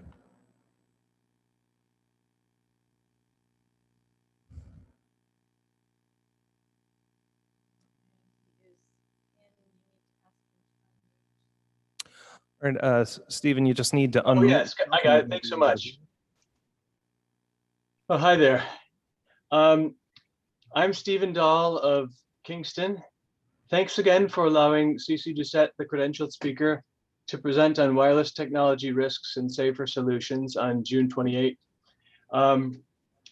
Is it possible to get a direct link to that presentation? I wasn't sure if we get one of those. I also wanted to thank the interim town manager Murphy for letting me take radiation levels in the town hall, and wanted to thank town clerk Susan Flynn for being very helpful in posting CC Doucette's slideshow. So thank you for that, Susan. I would like to request to retain Zoom access to meetings so people sensitive to wireless radiation can access them.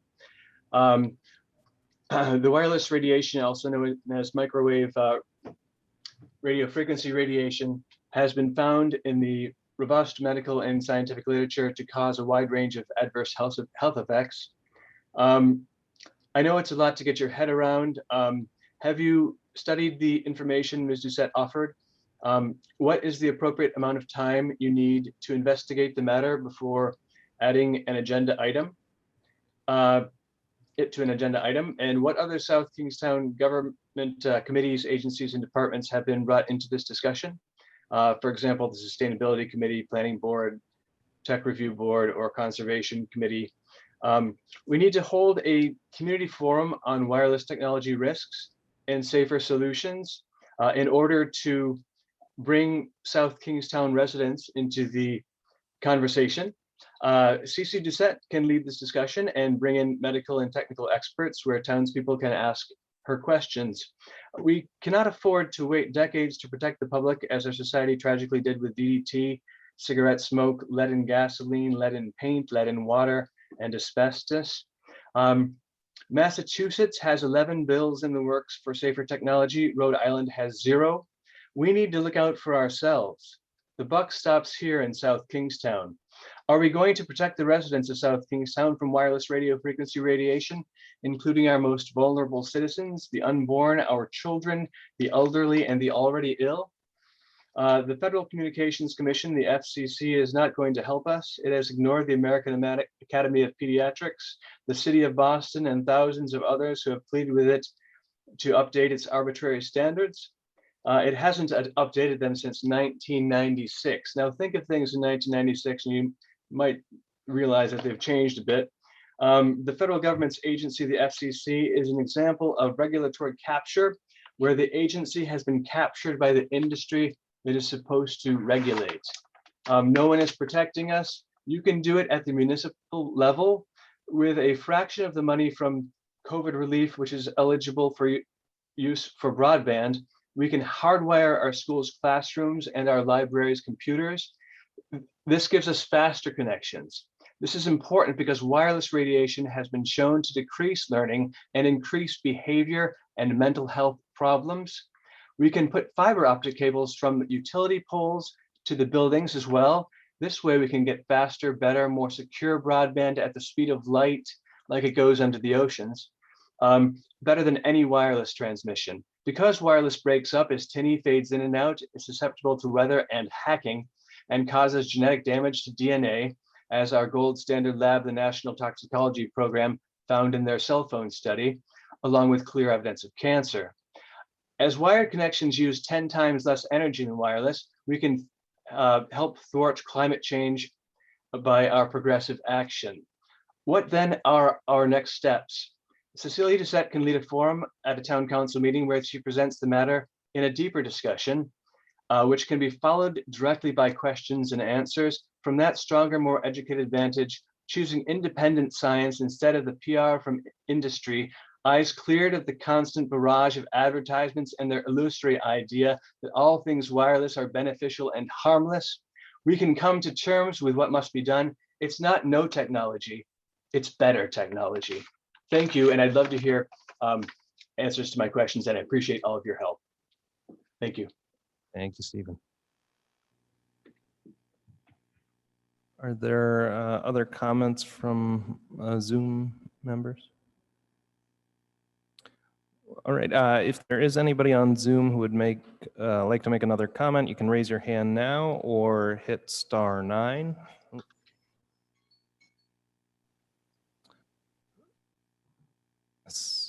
Anything, Susan?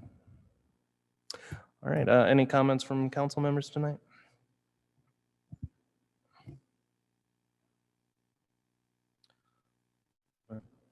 Well, I hope everybody had a wonderful 4th of July. I know I heard a lot of great reviews of the fireworks at Old Mountain Field. I was not able to make it in person this year, but I know that's always a great time.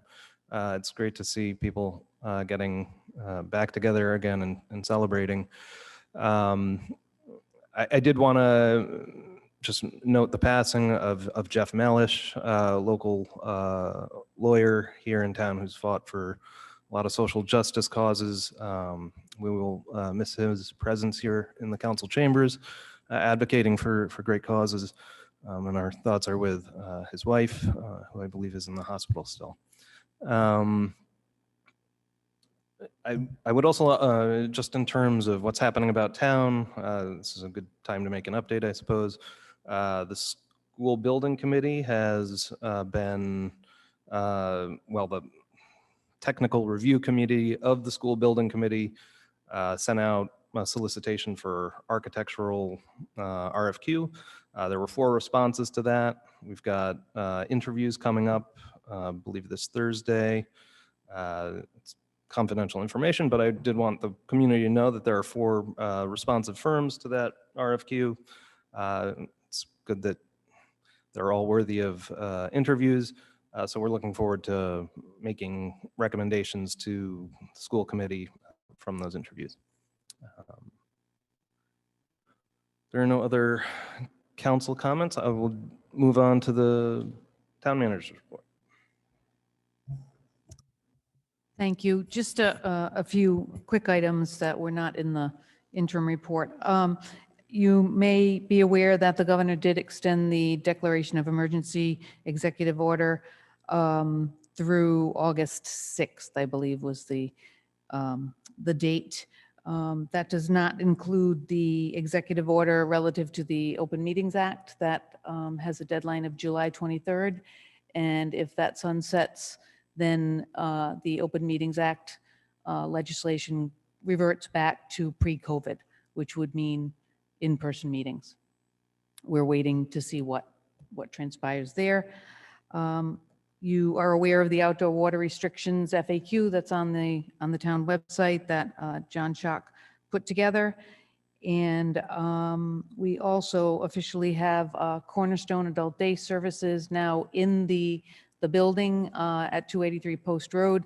They've not yet opened for clientele, but they are just moving in, setting up the program to get that off the ground and to resume adult day services within the town. So we look forward to seeing them put an announcement out within the next couple of months to restart the program. And that's all I have. Great. I know that there were some questions raised during public comment that perhaps we'd like to discuss. Councilman? Sorry about that. Yes, Preston Pond. I had a conversation with Chief Ewing Chow today about that, and also one of our public commenters as well.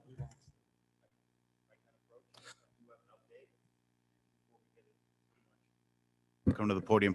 I do have an update, and I aired when I was looking, and this came up for the no parking ordinance. It was brought to my attention there were some existing signs down there, so I scoured just now the ordinances again, and I did find an ordinance for that section of Matunic Schoolhouse Road. Myself and somebody else at work looked, and I don't know why I didn't see it before, but there is already an ordinance there. So certainly it's available. So if there are cars that are parked illegally down there, we can certainly respond down and take care of the matter.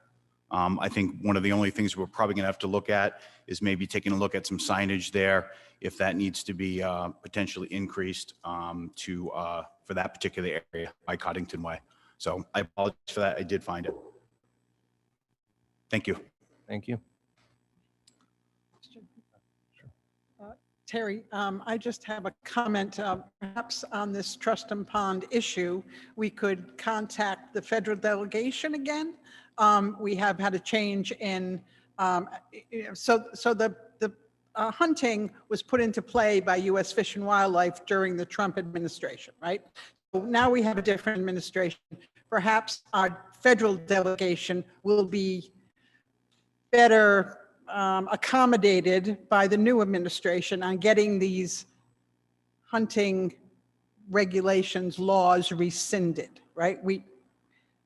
They were in a couple of places all over town that we all felt, and we wrote a very strong letter to the U.S. Fish and Wildlife, asking them please not to allow this. It was allowed. Maybe we'll get a better response now that we have the Biden administration, not the Trump administration. We can certainly revisit that and see where that brings us. I do believe there's still hunting at the Chafee Preserve, bow hunting, if I'm not mistaken. And that's what Right, and is that- being allowed at Truston And I Pond would as well. ask that we include that in our correspondence with Senator Whitehouse and Senator Reid, to ask them to please get U.S. Fish and Wildlife to relook, look at this again. We can follow up on that, certainly.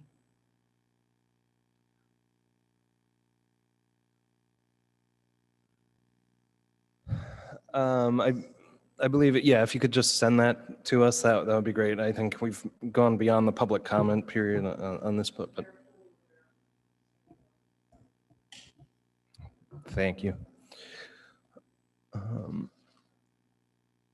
Other questions for Terry? Town manager report? Okay, that brings us to appointments. Rory McEntee, I'll make a resolution appointing Elizabeth Karp to the Affordable Housing Collaborative. Deb Bergner, I'll second. All right, we have a motion, we have a second. Any discussion? Anyone opposed? All right, that motion carries unanimously. Rory McEntee, I'll make a resolution appointing Thomas Gilchrist to the Building Code Minimum Housing Code Board of Appeals. Deb Bergner, I'll second. All right, motion second. Any discussion? Anyone opposed? That motion carries unanimously.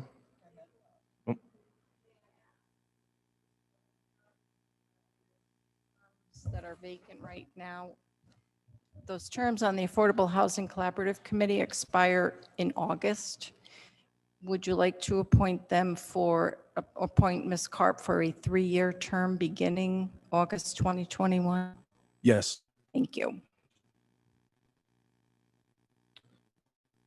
Rory McEntee, I'll make a resolution reappointing William Litwin and John Beafor to the Recreation Commission.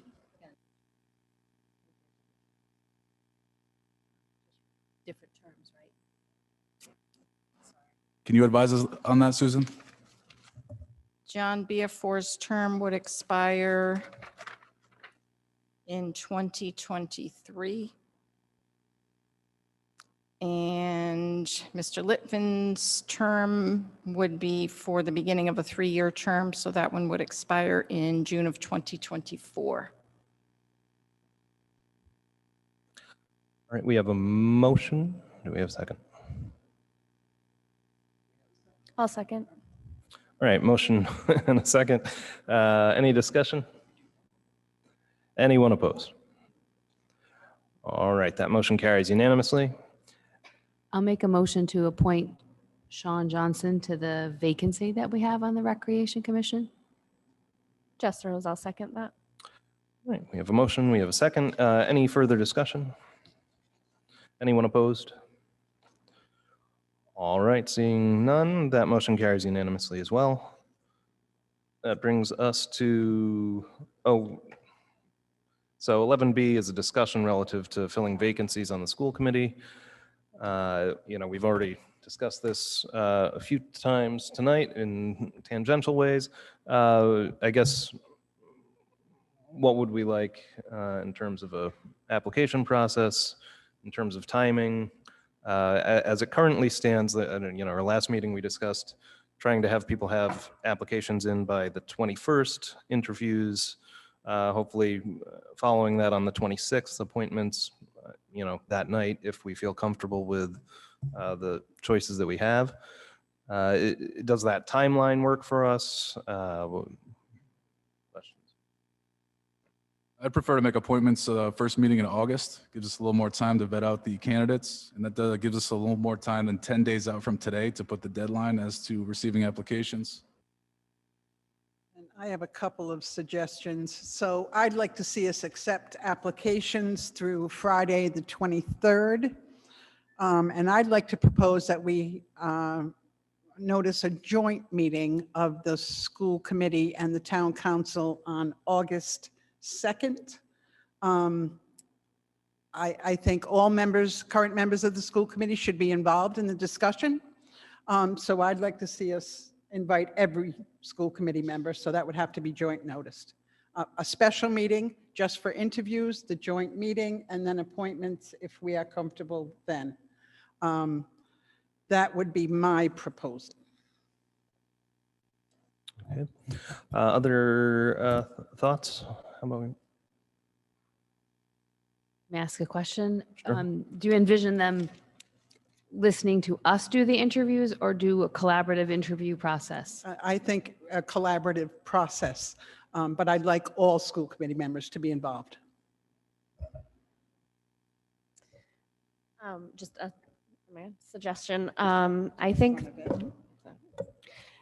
it would be helpful for us to kind of narrow down questions for candidates for the positions and to perhaps give candidates those questions prior to the interview. I think when people are elected to positions and they have a chance to campaign, they have months to get their message out. I think that if we had a set of questions kind of to narrow down what the school committee is looking for, what we're looking for, we might learn more about those candidates as it pertains to issues that the school committee will be facing between now and November.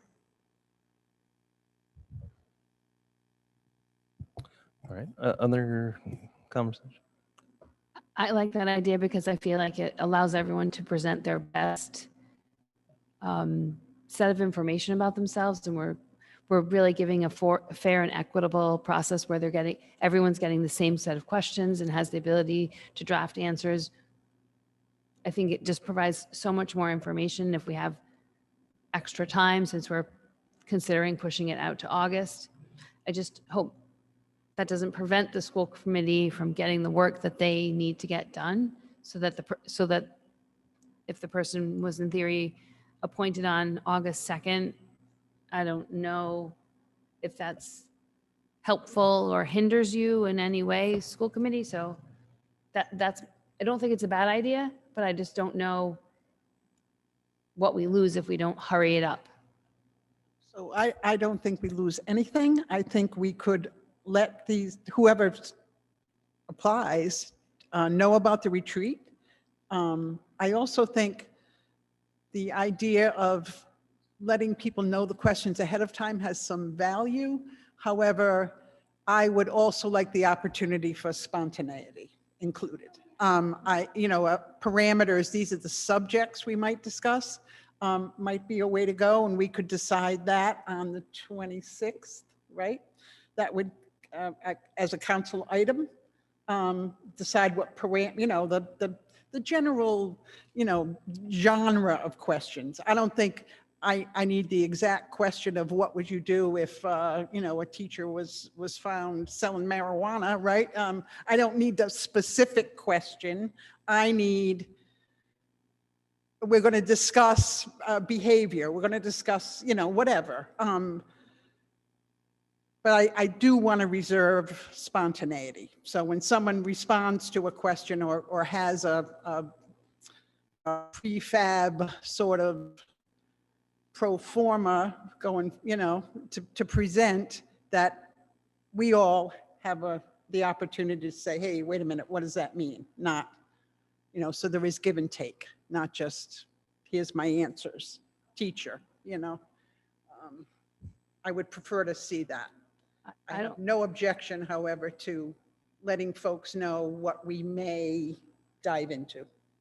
I thought Councilwoman Rose's suggestions would give us more information, because we would get a set of written responses, and then we would also be able to ask genre questions, whether, CTE philosophy, declining enrollment, facilities planning, what is your experience with budgeting? I mean, those could be genre topics. And then, but I also think I'm not sure I need written responses. I think I would prefer to have the dialogue that evening be about those questions we have formulated, those areas of concern that we have formulated. I'm not certain, I mean, it's easy enough to, you get a question and I can ask 100 people to help me write the answer, right? I think it's much more important that we as a council have the give and take with the candidates. So I'm not, am I opposed to written questions? No, but I'm not in favor of them. I think it's more inclusive when you have the person be able to showcase their preferred learning style, or to make sure that maybe that person isn't the best public speaker, but they have in-depth knowledge. So it's just more about inclusivity to learning styles and showcasing people at their best light. And I appreciate that, but the school committee is a public body. So if you're not comfortable speaking publicly, it's probably not the best fit. I think if you are going to be on the school committee, you need to be able to articulate your positions. If I may just clarify, I was not suggesting that we have written answers. I prefer to have it more of a discussion type interview. What I would like is to have clear guidance, or relatively clear guidance as to what we may be asking them, so that they have a chance to think about their answers. We don't want them to be completely on the spot, but so I would not be expecting written responses. It would be more of a dialogue, but I do think that in the interest of time and the topics at hand, that we narrow down our questioning and keep it sort of uniform as far as each candidate goes, and allow them to answer publicly as part of a dialogue during an interview. Okay, let me just jump in here. And so on the table is a special work session, joint work session. Would it even need to be a regular session? Would we be voting at this session on appointments? Yes. If you want to give yourself the opportunity to vote on the second, you would make it a regular special meeting, so you'd have that opportunity. You would always have the opportunity to wait till the 10th, but I would advertise it as a regular meeting, a special meeting, so that you could vote if you so desired. And the other comment I had is that with regard to the questions, the way you can accomplish this under the Open Meetings Act, each of you and members of the school committee could send your proposed questions to the manager's office. Then Terry could provide that to you at your meeting on the 26th. You'll now have the list from everyone, and you can pick and choose or prioritize. And that way you'll be good under the Open Meetings Act. So then I guess the question is, we review this, series of questions on the 26th. Does that give adequate time to our applicants to receive that and formulate answers by the 2nd? Do we think that's good enough? It's a week. Okay. Okay. Any further discussion on 11B? Does that give us? Yeah, I'd just like to clarify this. So we would hold a work session jointly with the school committee on August 2nd, at which time we would interview all candidates, and we have the discretion to appoint that night if we'd like, and if we don't want to, we would do it the following week. That is correct. It wouldn't be a work session. It would be an actual special meeting. We'd set a deadline for applications to come in for those vacancies by Friday, July 23rd. That's what was suggested. And on the July 26th meeting, that's the point in time when we decide what questions or information to provide to the candidates, to tip them off as to here's the things that we're relatively around going to ask you. That's right. You'd give those out on Tuesday morning to all those candidates, and then you'd interview them starting at whatever time you chose on the 2nd. And depending on how many applicants you have, when you have your meeting on the 26th, you could set a start date either 6, 6:30, 7, depending on the number of candidates. May I We ask, also the set the school times. committee is available on that date? they're gonna If have to we were to try to schedule such a session, Monday, August 2nd? Thank you.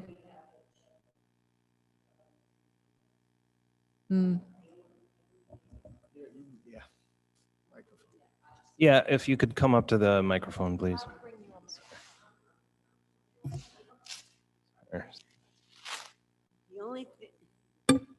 The only thing that I thought of, and I didn't say this before, and I probably should have, is we would need any of the possible potential candidates who plan on attending the retreat. We need to know that because we need to make sure that we have a room big enough to accommodate everybody that's there. And we're thinking of like breakfast and lunch because it's going to be a whole day thing. And I would not want to like invite people and then not have enough food. Thank you. Thank you, Michelle. I'd just like to state my preference here. I agree. I think the work session with the school committee is great. However, I would not like to have discretion to make appointments on that night. I'd like to reserve that for August 10th. It gives us a little more time to think about who we've interviewed, their responses, how we feel they'd adequately fit with the school committee, and make a final determination at the August 10th meeting. Can I ask, Paula, when is your first meeting in August? What's the date?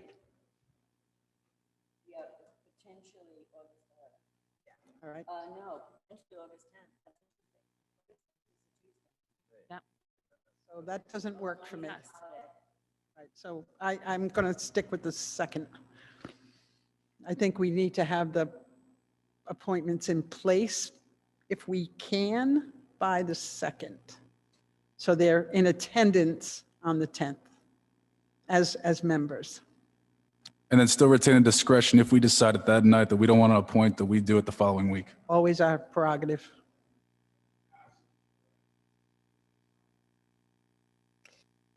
Would we be able to have a special meeting just to appoint prior to August 10th so that we don't feel like we have 48 to? hour- Yeah, with 48 hours Yes. notice, you could do that.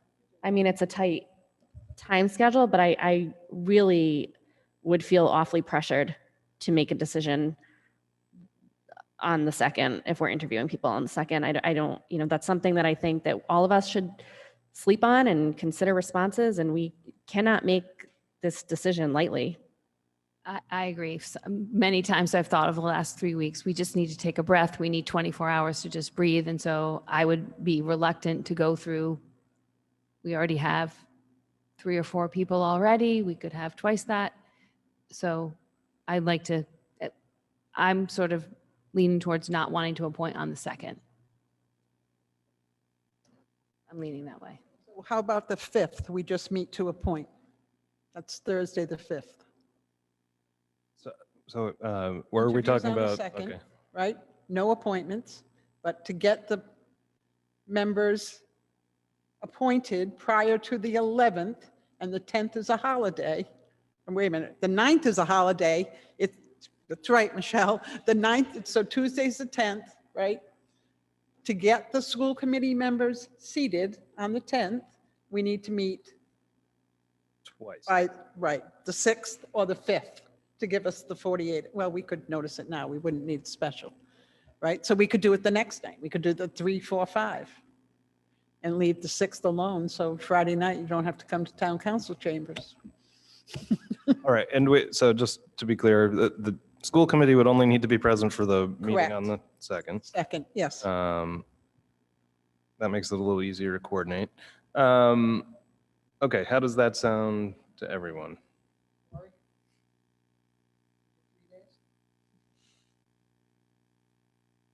Chair Paula Whitford, is there an urgency to have those vacancies filled by that first meeting in August? Would that be detrimental to the school committee and the school department if those vacancies were not filled by that date and it took place, or their first meeting was the subsequent meeting, whatever date that would be? I think Michelle said the first meeting, you're talking about for August? Yes. Well, our first meeting will be on the 10th, so I think we would be able to make ourselves available for another day prior to that, if that's the question. Let me rephrase. How detrimental would it be to the school committee and the school department if the vacancies on the school committee were not filled by August 10th and their first meeting would be the one subsequent to that? So that would be that third Tuesday in August. So if they're appointed on the 10th, they would come for that third Tuesday. Is that right, Michelle? The third? We're doing the second and the last Tuesday of the month. Second and the fourth Tuesday. Yes, the last Tuesday. So it couldn't be the 31st. No, the risk we run is that according to our legal representation, our quorum is still 4 people. And so the risk we run, and we have really good meeting attendance, but we only have 5 people. So one person sick, puts us at a bare quorum for a meeting. That's the detrimental piece. And we will already be running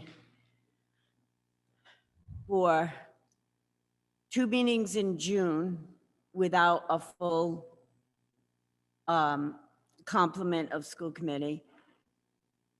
All of July without a full complement of 7 school committee members. That's my concern. So you want sooner rather than later? I would prefer to see sooner rather than later. I'd like to see our new members be able to attend that August meeting. Down on the 10th. Yes. Okay.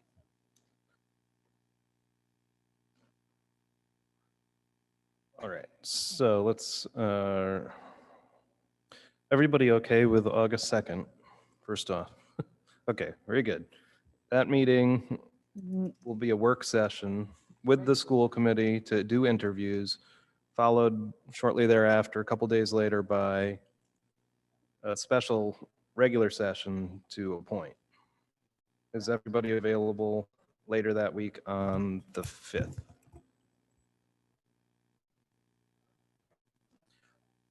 Seven for the Monday meeting? Yes. Okay, Sunday or Monday, 7 o'clock. Thursday meeting, the 5th. It should be a fairly quick meeting, so I don't know. 7 o'clock again? I don't know if 7:30 is too late. It's tight for me to get here for 6:30 on a Thursday. For 7 o'clock on a Thursday, yeah. I'll get out of 7:30? work till 6:30, so. Okay. I mean, I'm okay with 7:30. I don't think it'll go beyond 8. Everybody good with that? Okay. Just a question, was the original motion seconded? I know Deb made the motion and then we went, Oh, it's not a motion. This is just a scheduling discussion. oh, okay, no motion, okay. Um, Just a plan. Okay, yeah. so we need a motion. Okay. Yes. Yes.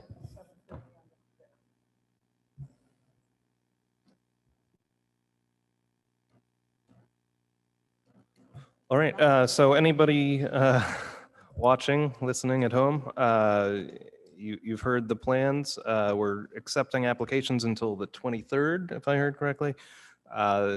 You will be invited to come to the school committee's retreat following Monday, 26th. That'll be an opportunity for you to get to see what the school committee is prioritizing. Hopefully, town council members can also view that if they have the time.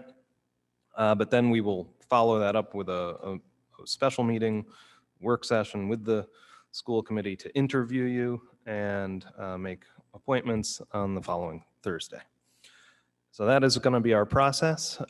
We will continue to accept applications via the town's normal application, which is available on the website. We'll advertise this in the paper, and hopefully we can share it on social media as well, and get the word out there.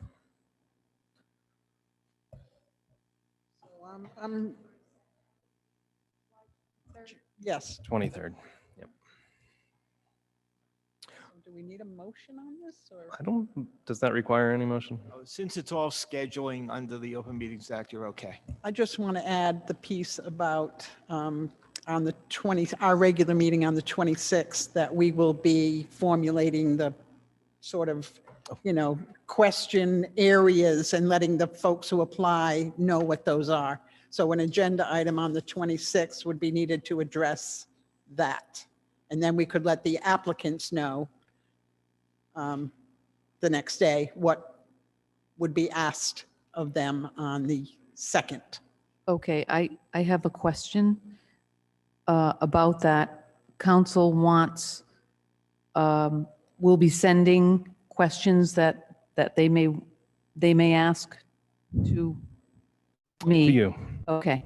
And the also the school committee as well. Okay, and then we'll provide you with that listing, and then you can take it from there. I just wanted to clarify that. Thank you for reminding us.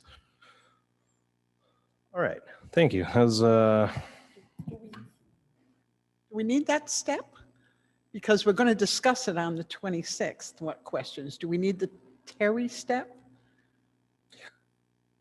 To Well, send I her the mean- questions, so what she's going to do with them, put them on the agenda so we can look at them? Is that the intent? Prior to the 26th? Right, they're going to be compiled. Otherwise, when you get here on the 26th, you're all going to be going through paperwork. This way, at least when you come to the meeting, you'll have everyone's list in front of you. Okay. Or one big list, and then you can decide that. All the pie, yeah, okay, got it. All right. I just wanted to say thank you for creating the fillable PDF that was done today by the town staff. I really appreciate that because one, it's challenging to read them, but I think people in the community would appreciate that too. So I appreciate that quick stuff. Thank you. It's getting hot in here. All right. We can move through the rest of this pretty quickly. Item 12 is new business. 12A is a resolution authorizing an award of contract to Dell Computers of Pittsburgh, Pennsylvania for the purchase of computers in an amount not to exceed $75,000 in accordance with the Rhode Island Master Price Agreement number 345, described in a memo from the IT director to the interim town manager dated July 7th. Rory McEntee, I'll make a motion to approve 12A. Jess Rose, second. We have a motion. We have a second. Is there any discussion? Is there anyone opposed? All right, that motion carries unanimously. 12C is a resolution authorizing an award of bid to Martone Service Company of Narragansett for a roof replacement project at the Robert Beverly Hale Library, including labor, supplies, and all appurtenances in an amount not to exceed $28,050, including contingency, further detailed in a memo from the facility superintendent to the interim town manager dated July 2nd. Deb Bergner, I motion to approve item 12C. Rory McEntee, second. We have a motion and a second. Any discussion? Anyone opposed? All right, that motion carries unanimously.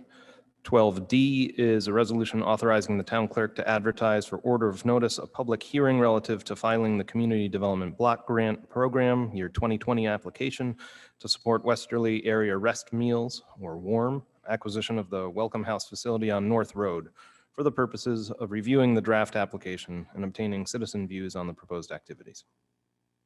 Rory McEntee, I'll make a motion to approve 12D. Deb Bergner, I'll second. We have a motion. We have a second. Any discussion? Anyone opposed? That motion carries unanimously. That brings us to the end of tonight's public agenda. I want to thank you all for coming. Great to see you in person again. We'll have to ask you to leave now, I'm afraid. Come back again. I will need a motion. So I'll make a motion to go into closed executive session pursuant to Rhode Island General Law 42465A1 to discuss matters pertaining to investigative proceedings regarding allegations of misconduct, either civil or criminal, in reference to the AFL-CIO mailer. Deb Bergner, I'll second. We have a motion. We have a second. Any discussion? Anyone opposed? All right, that motion carries unanimously. Have a good night, everybody. Yeah, feel free to take a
Could have happened. Okay, so the motion now would be to close the executive session, seal the minutes, and reconvene into public session. I'll make that motion. I'll second. We have a motion, we have a second. Any further conversation? Seeing none, anyone opposed? All right, that motion carries unanimously. Minutes will indicate that no motions or votes were taken during the executive session, and now you need a motion to adjourn. Motion to adjourn.